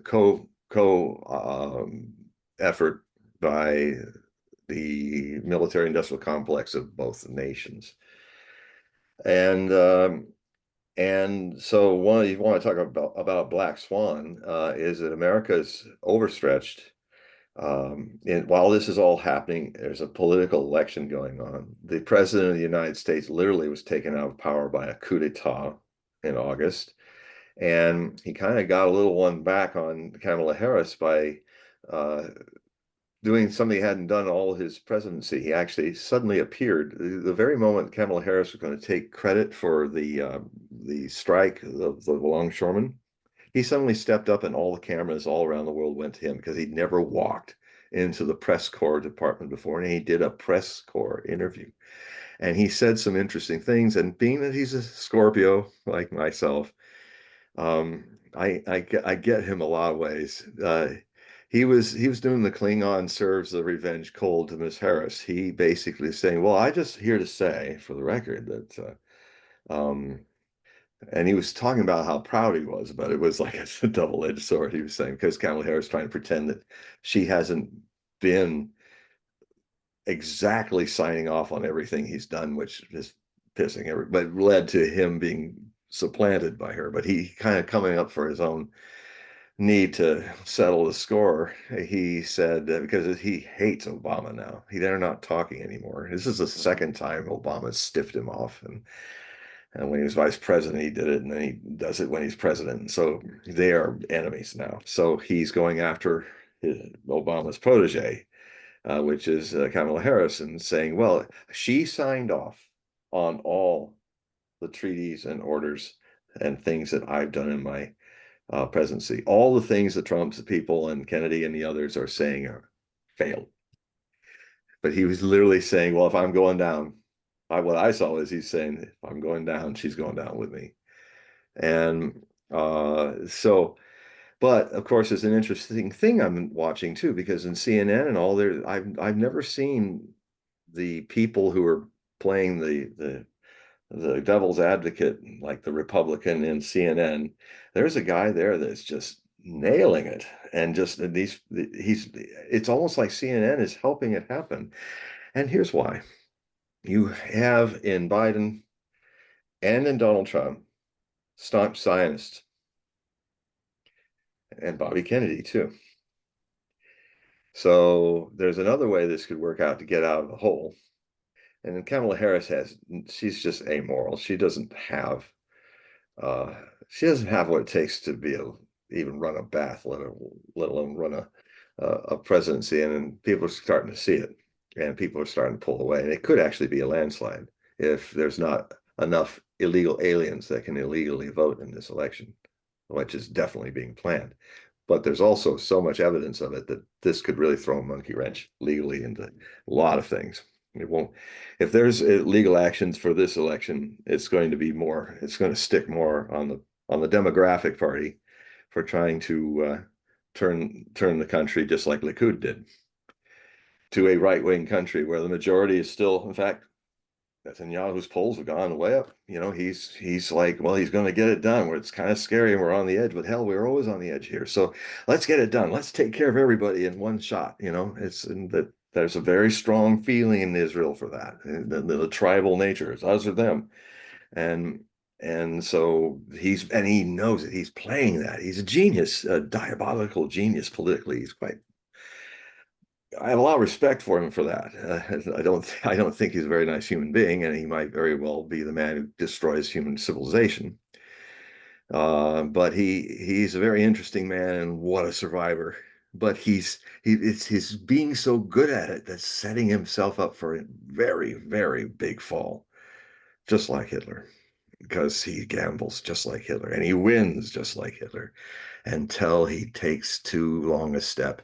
And all that evil luck of a twisted swastika, or that evil luck of a crying out Amalek, to invoke something divine from the Bible as this is what we're doing, need to do the necessary evil for some higher purpose, which is very much what Hitler reasoned all the time. You've been invoking the law, well, you're using Samuel in reverse effect.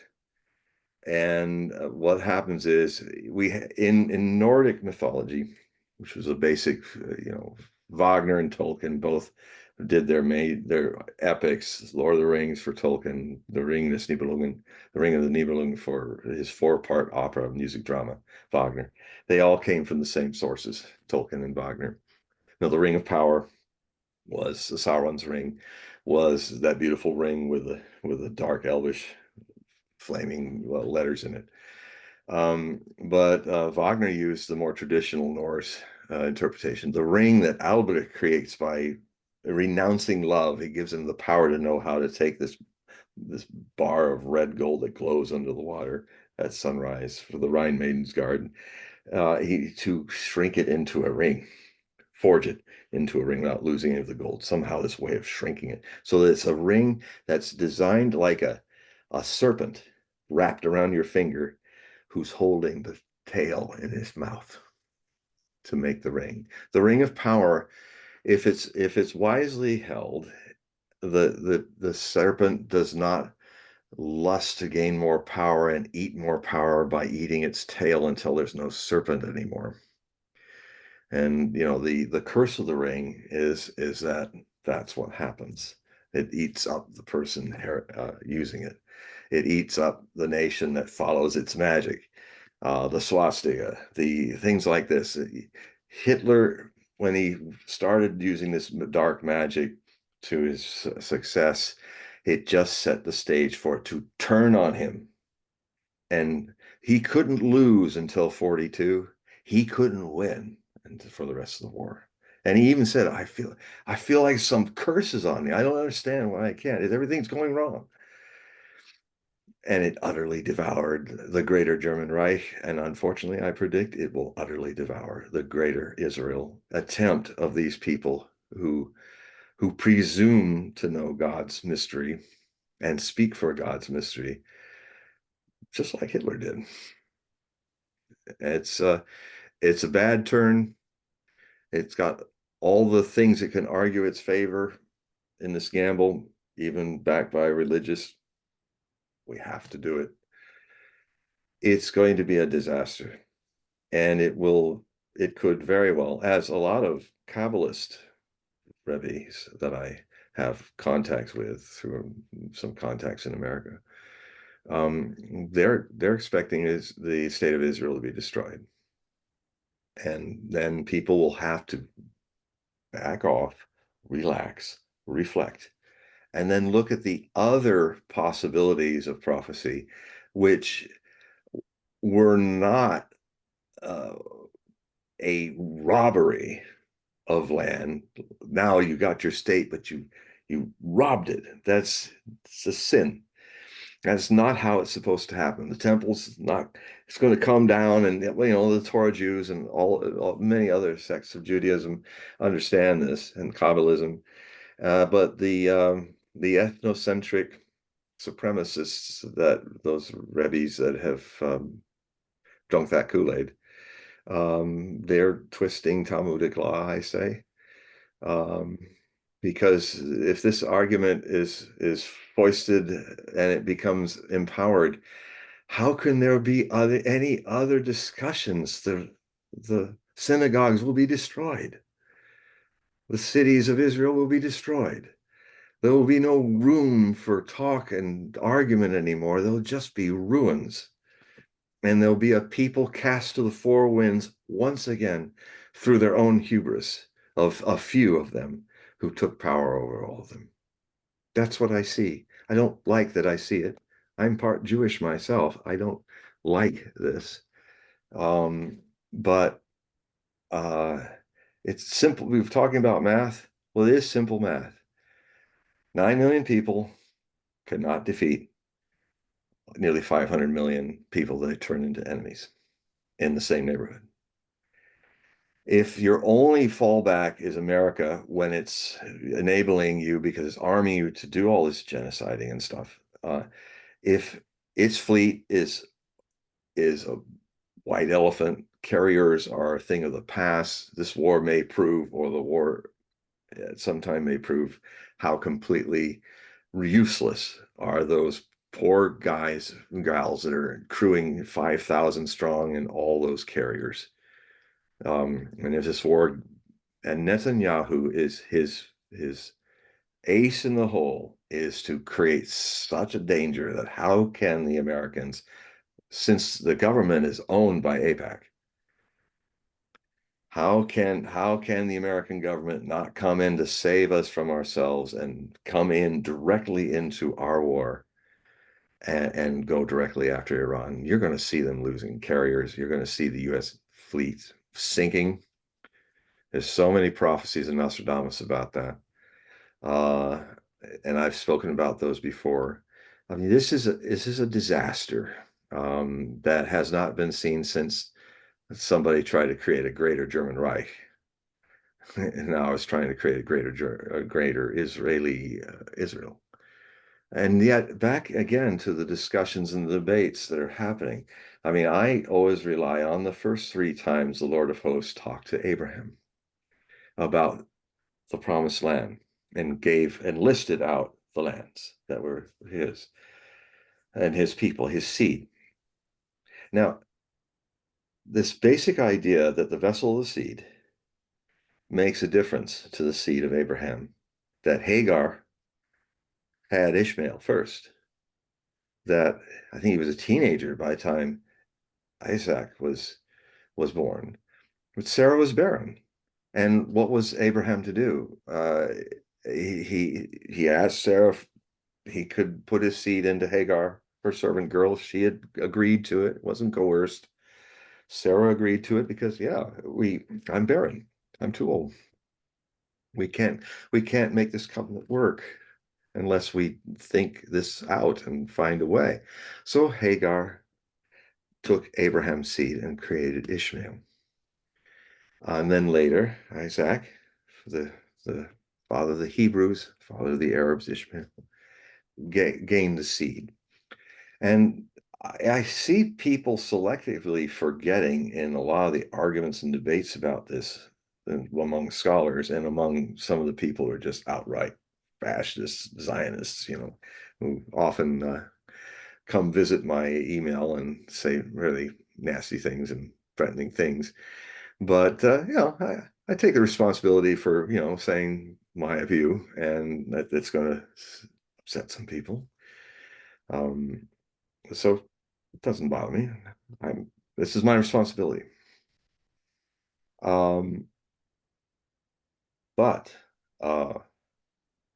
I just come back like I did on Coast to Coast. I did get to be on the show, and it was one of the best shows that I've done. So I may be back on again for the presidential elections, maybe the night before or on the 1st of November. And I will be on election night when it probably sometime after 12, when it's early hours of November 6th, to assess what happened and what happened with my predictions, which will be official on 4th at the latest, election eve.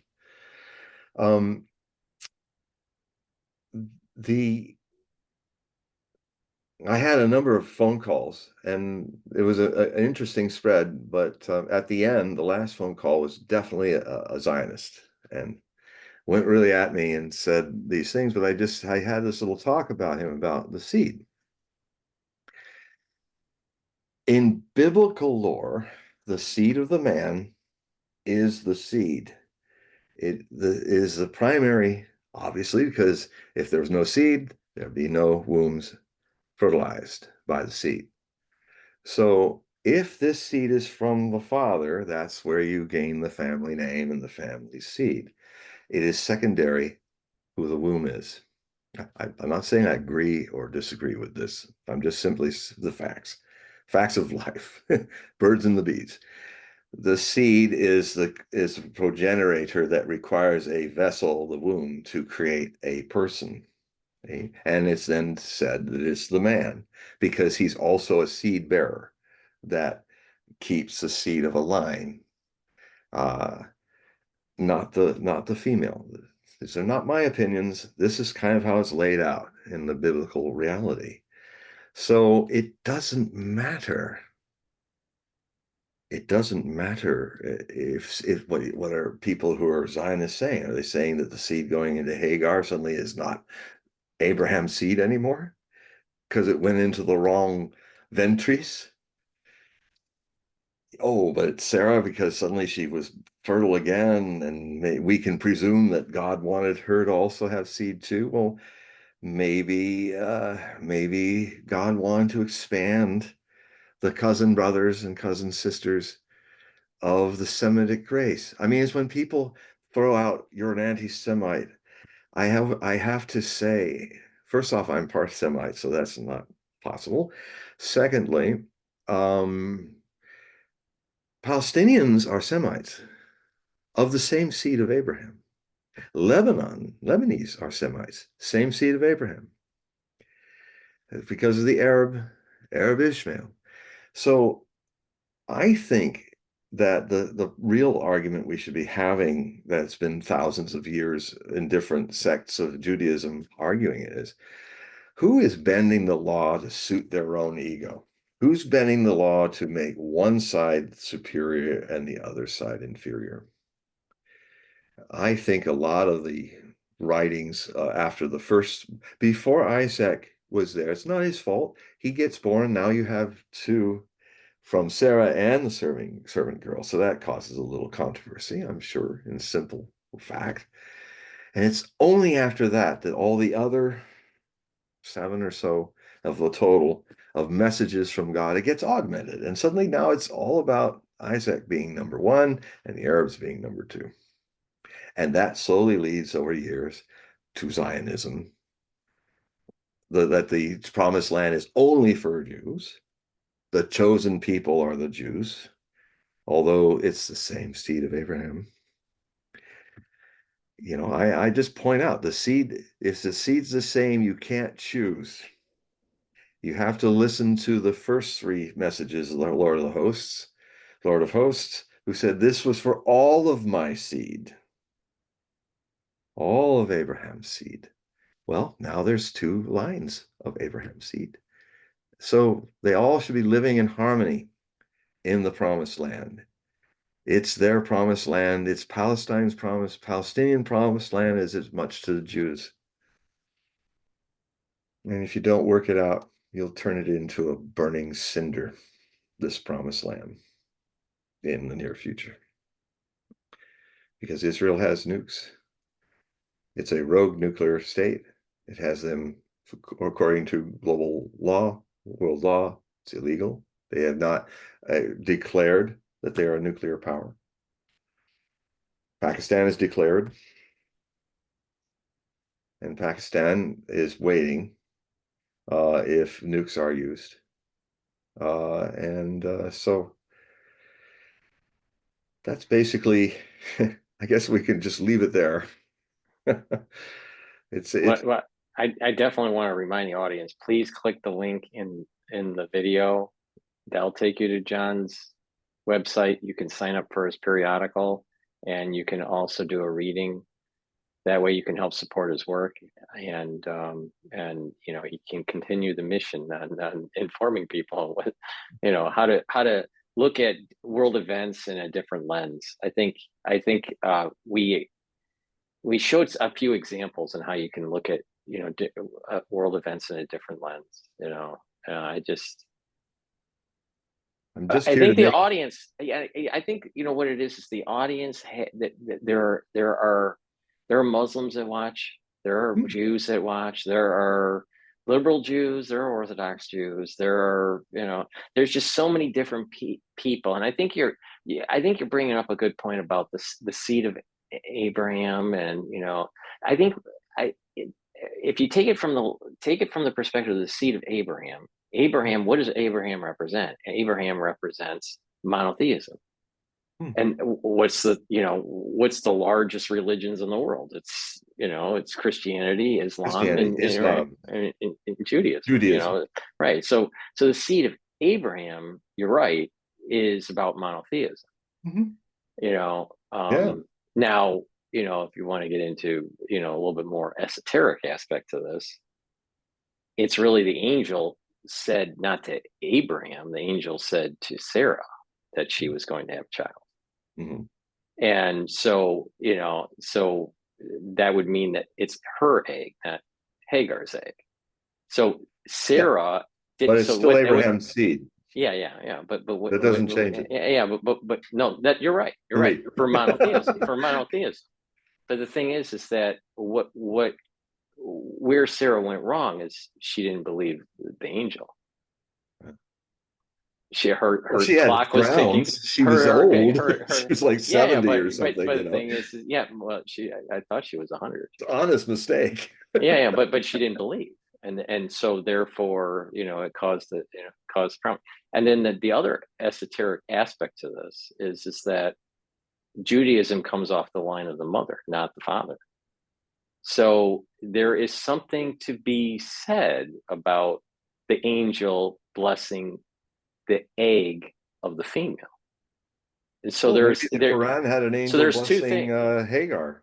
but there's two things going on here. You're right about monotheism, Yeah. and you're right that the land, the the Holy Land, instead of calling it the Promised Land, just the Holy Land, is for all, not for just the Jews. You're right about that because it's coming from Abraham, the seed of Abraham, which is monotheism. So there's another aspect to this, the nuance, and that is the blessing of the egg of Sarah, not Hagar.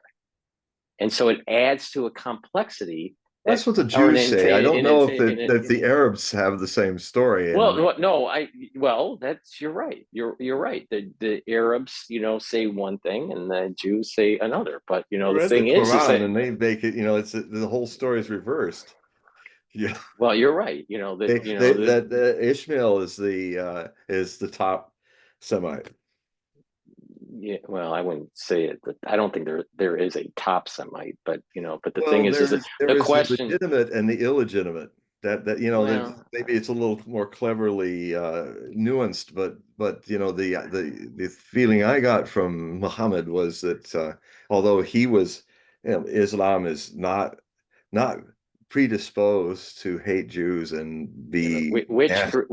which group went into Egypt to be slaves?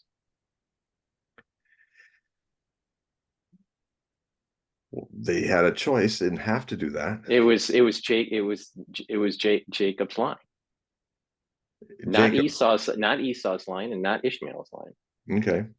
All right, and during But the isn't he part of Exodus, the root line? wait, I mean, the root. Jacob's not just coming out of left field. No. Jacob's He's coming part from Isaac. of the seed Jacob's of coming from Abraham. coming Yeah. from Isaac, and Isaac's So, coming from Abraham. so So whatever the Abraham tree lines do in the tree yeah, is what they do. It's still Abraham's trunk. right. But Jacob's line goes into hell, which is Egypt, and is enslaved, and there is an exodus, and those people receive a law Yeah. at the mountain.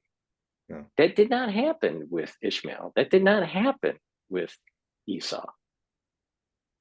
So, Well, but you're right that you're right with the seed of Abraham represents monotheism, and how all of these things come to they come to a then singularity, and that I would, they're together. yeah, and I would then say it was, if that is true, that because they have suffered in captivity in Egypt and suffered the 40 years in Exodus and suffered fighting to get this promised land. Mhm. Um, if they are more noble, they should have behaved more nobly I agree with that. and love their cousin, brother, sister Arabs. Welcome them. See, you're bringing up a Not good point, because even not in take their lands. Not, I mean, it's one thing to just walk in and take people's land. That is not a holy act. Well, it's part well, of the Ten Commandments. Thou yeah, but shalt I not think that, yeah, steal. but I mean, forget about the religious aspect of it. Yeah, Every nation has warned another group of people to yeah, take land away from them to I have know. a nation. But And not the so, same seed of Abraham. That shouldn't have happened because it's the land given to both of them. I mean, yes, we can get into the secular reality, but you cannot divide the secular reality with the spiritual reality, the dogma. And that's the thing that yes, everybody does this. Yes. That means there's no super Jews and there's no super Germans. Everybody does it, and it's well, because they everybody, yeah, live in everybody, 666. They live in forgetting the divine. That's literally what 666 stands for. The number of man is man in sin. And the sin is, what does sin mean in its root? To forget God, to forget the divine. And what is repent? It means remember, come together. The member Semite Arabs, the member Semite Jews. And you know what? This may end up this may end up, and all this mess is over. I write about this too, is I've said it before, but went deeper into these articles about it, is that it might come full circle. Uh, there's no two-state solutions dead. Never was a viable idea. There will be one state.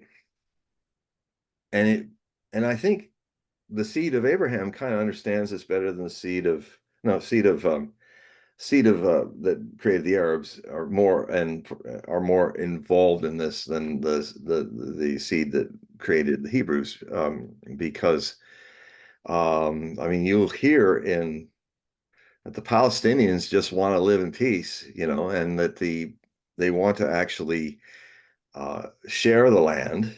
That was tried. I mean, the way it was done was wrong. I really think it's almost like it's going to be a situation that the Jews have to go away and come back in a different way, because the way they came in 48 was wrong. It was sin, in my view. Thou shalt not steal. Either that or the Ten Commandments don't matter. Thou shalt not. It's very possible that you're right, that the borders, the biblical borders, do not manifest until after this destruction of Israel. Well, that is really it is in the eschatological future of a number of Israeli and Arab eschatological views. And it could be a greater destruction, not just of the state of Israel. It could be the destruction of Iraq, Lebanon, Syria, Saudi Arabia, and all the land that was Eretz Israel or the promised land, all of it, right? And then in ruins, and then it's reconstituted, right? That's what a lot of Kabbalists, my contacts in the Kabbalist Rebbes say. This is interesting because this is with the about the vessel, the breaking of the vessels, right? The light going into the vessel and the vessels break, and then they this is the Sephiroth, right? Mm-hmm. So it's kind of emblematic of the vessel breaking. The ore comes in, the vessel can't hold the light. The Israel, the state of Israel, can't hold the light. Yeah, the vessel, and then it shatters. Yeah, right. And then there's a kind of like a reconstitution of it. I think the Kabbalists are right on this. I think that their view of it may very well happen. I mean, that it's a necessary destruction of this situation, and so that it has to, and out of its ashes. Do you think that Europe is better off now than it was, let's say, pre-World War II? No, not, but that's a whole other story because of what's going on with Ukraine. If anything, it's going to decline. I mean, this whole thing with the Ukrainian thing, which is, again, this is another situation. The last time we had a world war was when Italy and Germany became fascist nations in Europe, and then it expanded to the militarism of the fascist Japanese Empire. So, a lot of people say, oh, John, that there's Nazis in every country. I said, yeah, I know they are. They march and do their silly stuff, but not very rarely do you have them take power like they did in Germany, like they did in Italy. And when that happens, World War happens. Well, guess what? Here we are in World War III, the conventional version of it since 2022, and we're in it because another European nation, a large European nation, Ukraine, with the aid of the enabler America, allowed old school Banderite Stefan Bandera Nazis to take over the government and put a puppet Jew up for the people to go, oh no, that can't be there. Well, if it isn't there, well, so I'm saying that so a pattern, a seed of, then it could destroy Europe, because if this thing goes, I'm hearing some disturbing news, and I'm hopeful that it won't happen, but there's a pattern, and it's about the 12th. The 12th of October is an important date because on the 12th of October, the monthly meeting of the commanders of NATO with their contacts in Ukraine and the United States convenes in Ramstein, Germany. It happens every month since this war began in February of 2022, or the NATO proxy war using Ukraine as a proxy to be the whipping boy for NATO fighting, killing with Russians. But the Russians from the first day realized that this was a NATO war against them. And they see it exactly like they saw in the invasions by Napoleon and Hitler. It's exactly the same thing. And they're, no matter what they like or not like about the leadership of Russia, they're one with them. And that's why they're winning.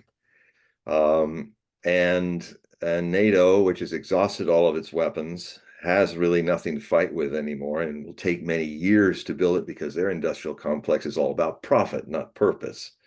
The Russian military complex is about purpose, and it's about keeping it simple and keeping it strong.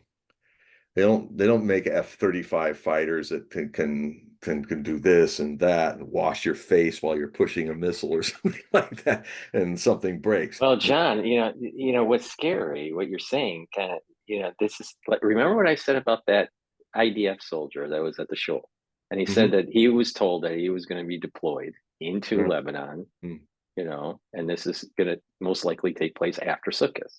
yeah. Is that the Yom 12th? Kippur, no, Yom Kippur ends on the 12th. Oh my God. So I'm telling you, there's the John, you can appreciate this because of I the do. astrology and the numerology that you know. But the thing is that Simchas Torah last year, October 7th, Yeah, that year the shofar couldn't be blown. It was a curse right. on the Jewish people. This Right. year, the shofar could be blown, so there's a blessing to the Jewish people. That means that the soul root of Esau, all right, it is not as strong in the 6 months of the year that it is strong in relative terms to Jacob. So that Okay. means that the Jewish people it has a moment spiritually to be more victorious on a battlefield. If you look at this from a Kabbalistic soul Mm, root point perspective, all right. But the thing is that they hit the Jews last year on Simchas Torah. So mhm, that's the ending of the Torah reading. It's mhm, right after Sukkot, and it's the beginning of the new reading of the Torah cycle. mhm. So ending Deuteronomy and going to Genesis or Bereshit. So, but Yom Kippur judgment that's Yom Kippur is like that's you're praying for your soul. That's Judgment Day, right? So between Rosh Hashanah and the 10 days to Yom Kippur, and then the Sukkot, and then you have the 8 days of Sukkot, and the Simchas Torah is right after that. These things are all together, John.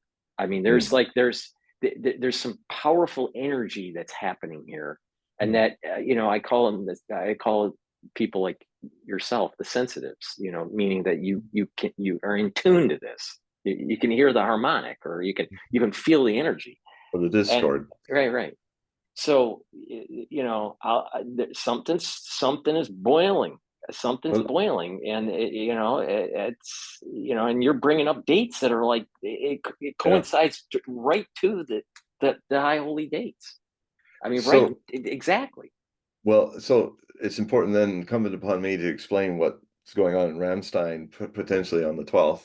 And, I just learned about this today, and I definitely got a feeling about it. And now you adding the fact that Yom Kippur is involved. Yeah, there's a certain harmonic convergence happening here, or disharmonic if the way one looks at it, the way it's being used. But because the thing that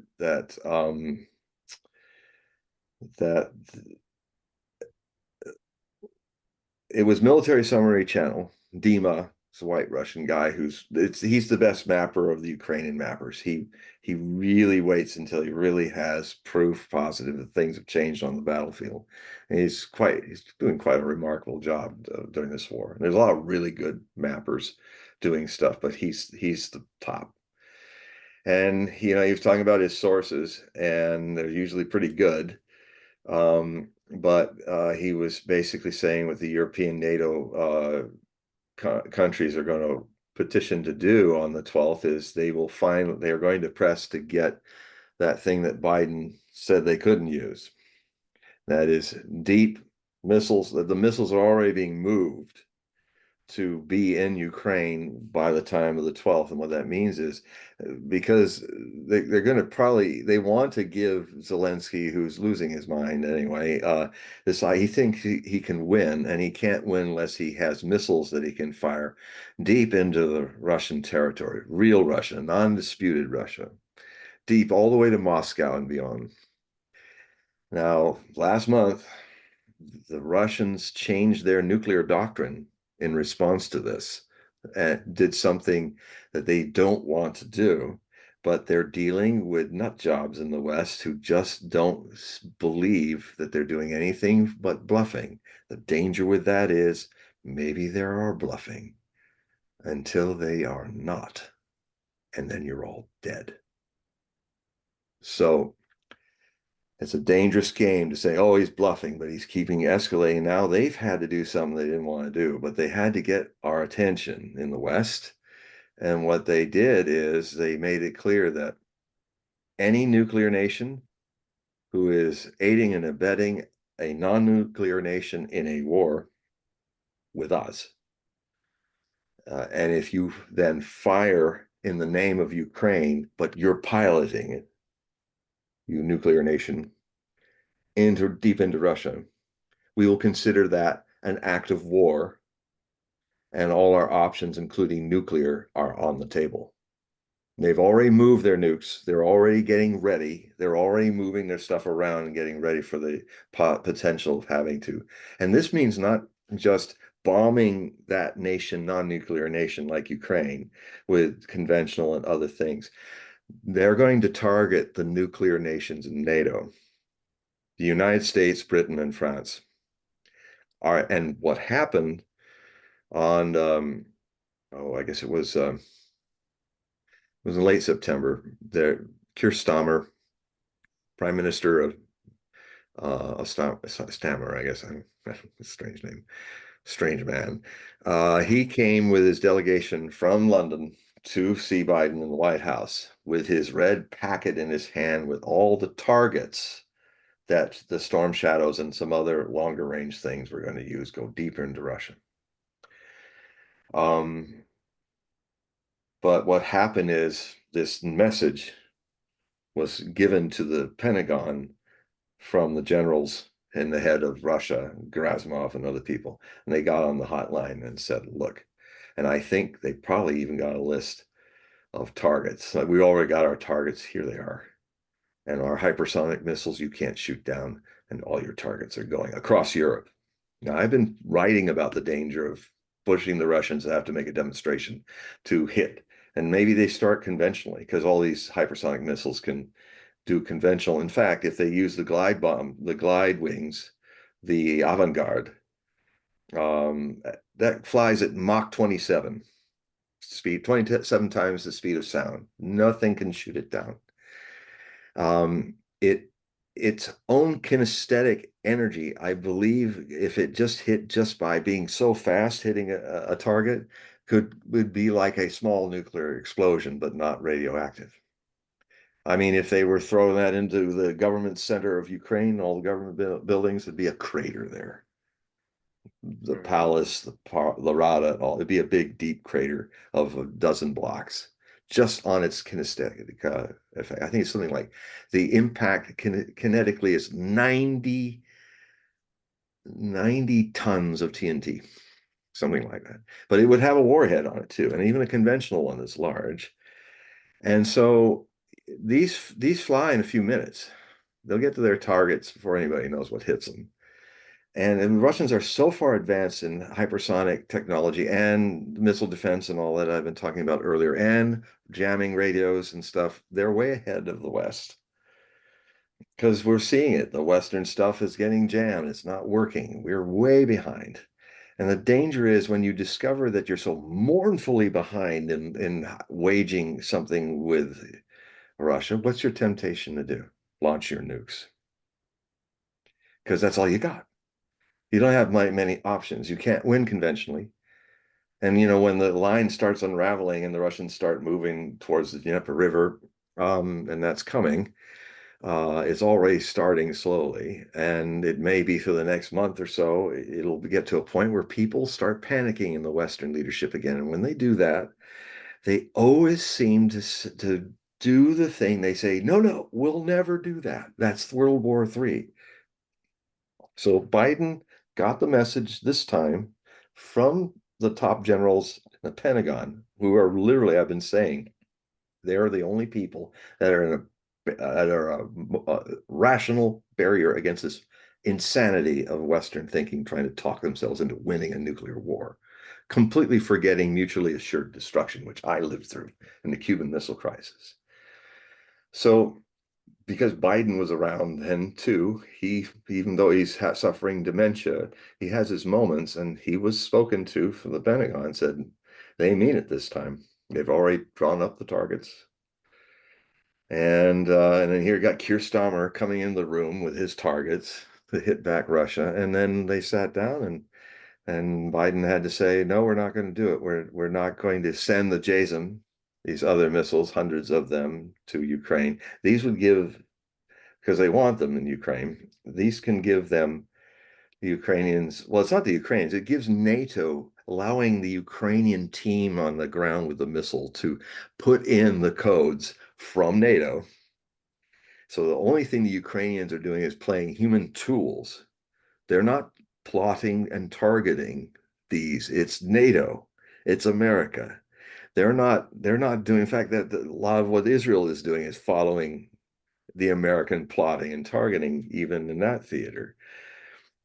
They're going to be there. And Putin said it out straight. He said, except for pushing the button to launch this thing, this is entirely the United States, France, and Britain fighting us. So we are announcing, if you do that, you're at war with us. And all options are off the table. And so this is something that never came close to happening in the Cuban Missile Crisis. So is Europe in a better place? No, Europe's about to be a graveyard. It's so Yom Kippur and its kind of death and rebirth kind of ritual, the end death of one year, the beginning of another. Well, this could be a death of an age and the beginning of another with what's going on. So now, our greatest prophet in the United States was Edgar Cayce, and back in 1944, he was looking at the nations of the future, and he said, "What of Russia?" He said, "Russia's the hope of the world." Not Bolshevistic Russia, because it's 1944 and Stalin was running it. No, it's the Bolsheviks will be gone. There'll be a new Russia, and it will cry freedom. And it is. I would say Russia has more freedoms now than we have. They have more free speech than we have. I know this from being involved in being a guest on Russian media. I never get censored. I criticize Putin like everybody else in Russia does. In fact, you get more healthy criticism and debate in Russian radio and news than you find here in America. It's all very much propaganda of the main state. And then you got X. X is more like Russian media or Telegraph Channel. It's a lot more free ocean of ideas going on there. And you'd think that if you just listened to CNN and the legacy news, that they're all just lockstep, and Vladimir Putin isn't a Christian Orthodox Christian. He's an atheist communist or something like that. It's so utterly ignorant. And that ignorance is going to get you all killed. Because if you think this is true, you'll make the decision that blows you up. So it's that close. And I personally, I don't know if we'll survive this month with the kind of forces of stupid that are. And I think the only thing that can happen is the very thing that the West thinks is weakness is literally keeping them alive, is the restraint of the Russians. It is legendary in this. But they know something those poor people in the West running things don't see. They know you're pathologically sick. You're talking about doomsday, winning the battle of doomsday. No, you won't win. The Russians are dealing with people who are mentally ill, that are or naive or just not up for the job in the West. So they've been you're all alive because of Russian restraint, ladies and gentlemen. You're all alive for 2 years. Thank the Russians for that. Because if they were like your leaders, you'd all be dead a long time ago. Maybe all the way back to when the second Cold War began in 2014, when the whole problem in Ukraine and between the Nazis and the Russian ethnic speakers started. It could have been then too.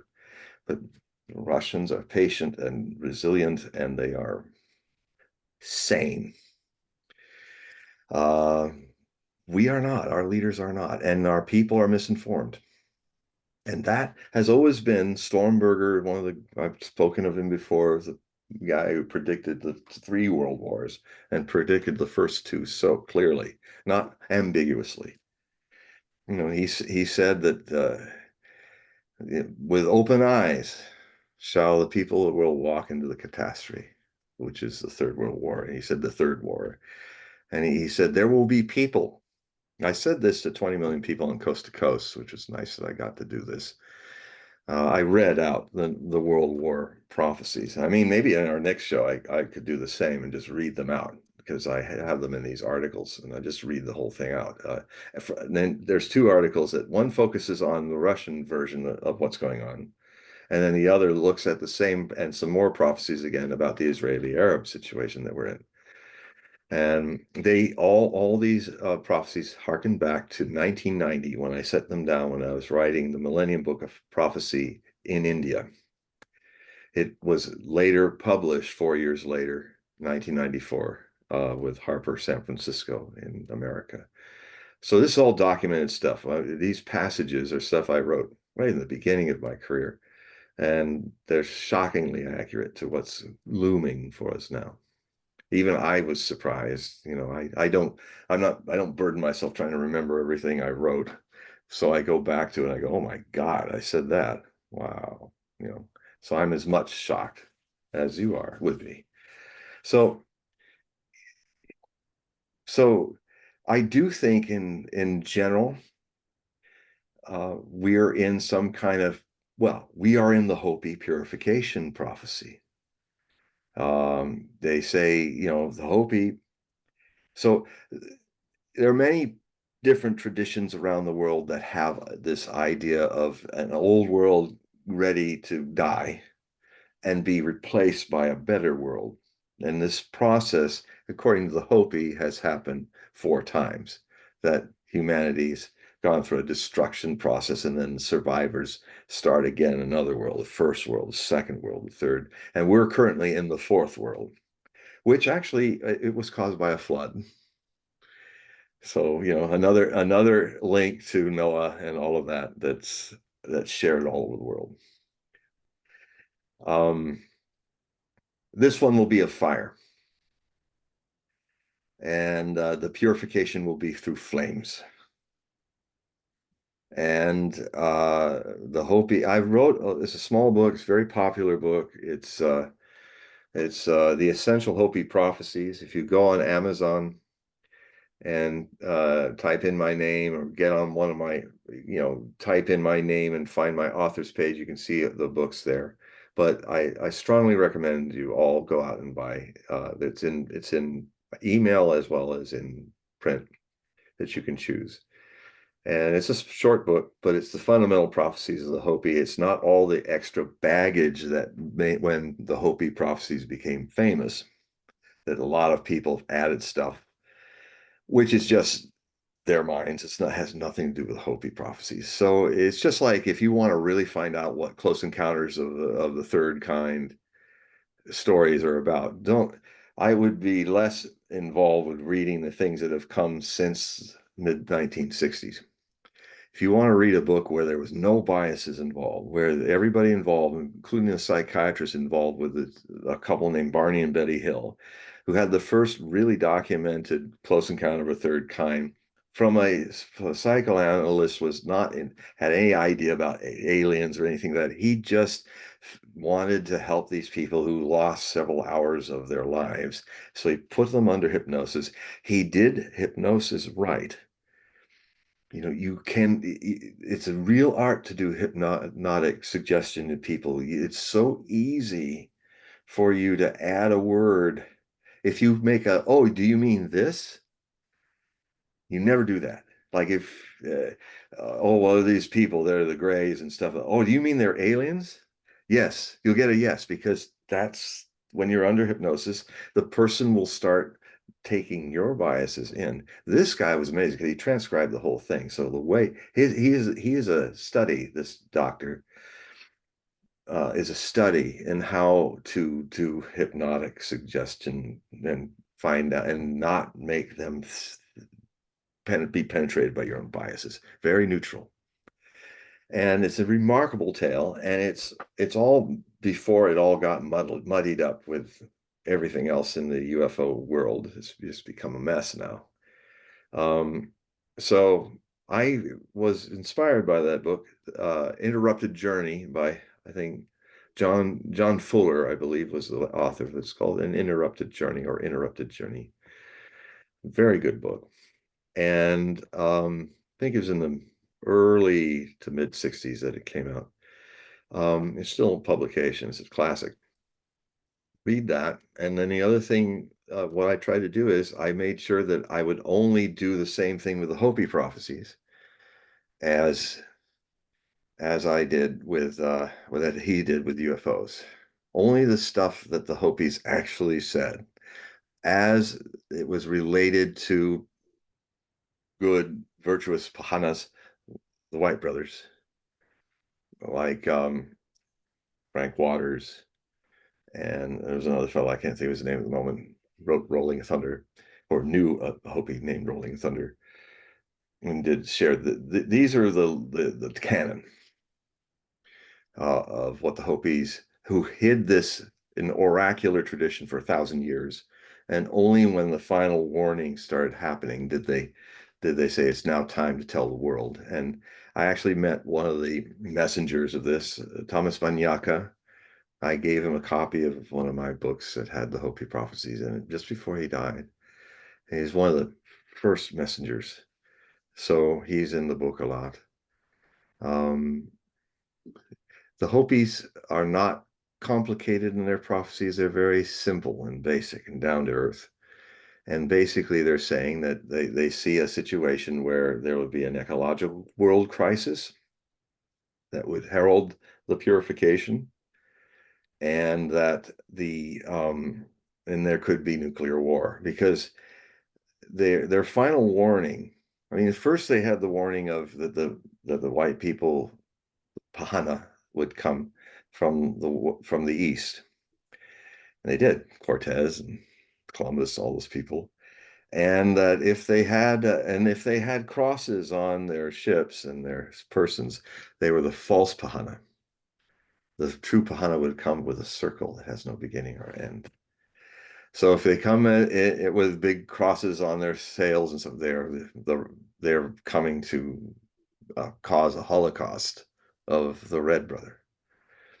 Now the Hopi survived all that in but what they said, they'd come with these big animals with long horns. That was one of the final warnings. And then they said that they would make wires that they suspend over the ground, telegraph wires. And then they said near the final warnings, the Hana would crisscross the skies with cobwebs, contrails. So, and these are just some of them. Then there was a situation where there'd be a great war amongst the Pahana that would have three great forces involved: the red, the swastika, and the sun. Russia, Soviet Union, Nazi Germany, Imperial Japan. And this is when Thomas Banyaka was alive, and in fact, he was drafted when the war started. He said, "You have to go and fight for your nation." He said, "Well, my nation's the Hopi nation, not the American nation."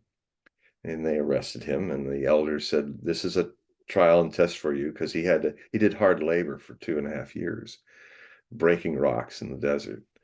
But he survived it. It strengthened him. What doesn't kill you makes you stronger, and it made him a formidable man that could go out and make this message after the war was over. Because the last warning was that the white people would create a gourd of ashes.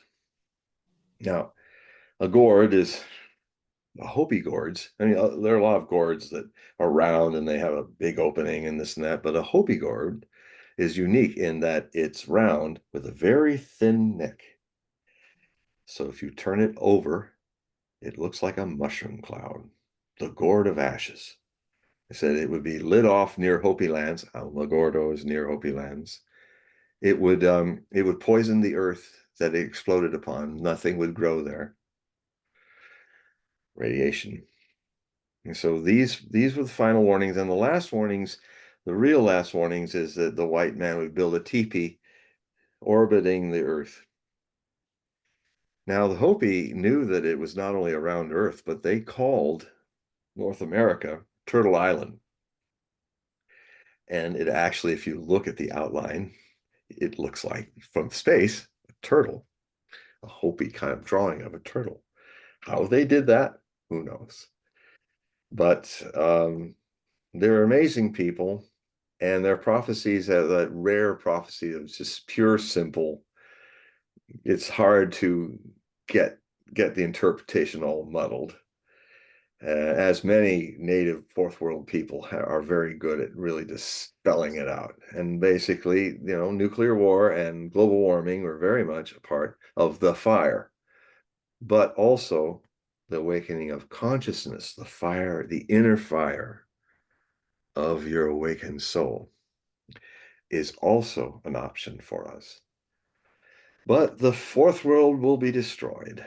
To what extent that means, I don't know, but they said that after that happens, the people that would survive and rebuild again would be much more spiritual, more harmonious with nature.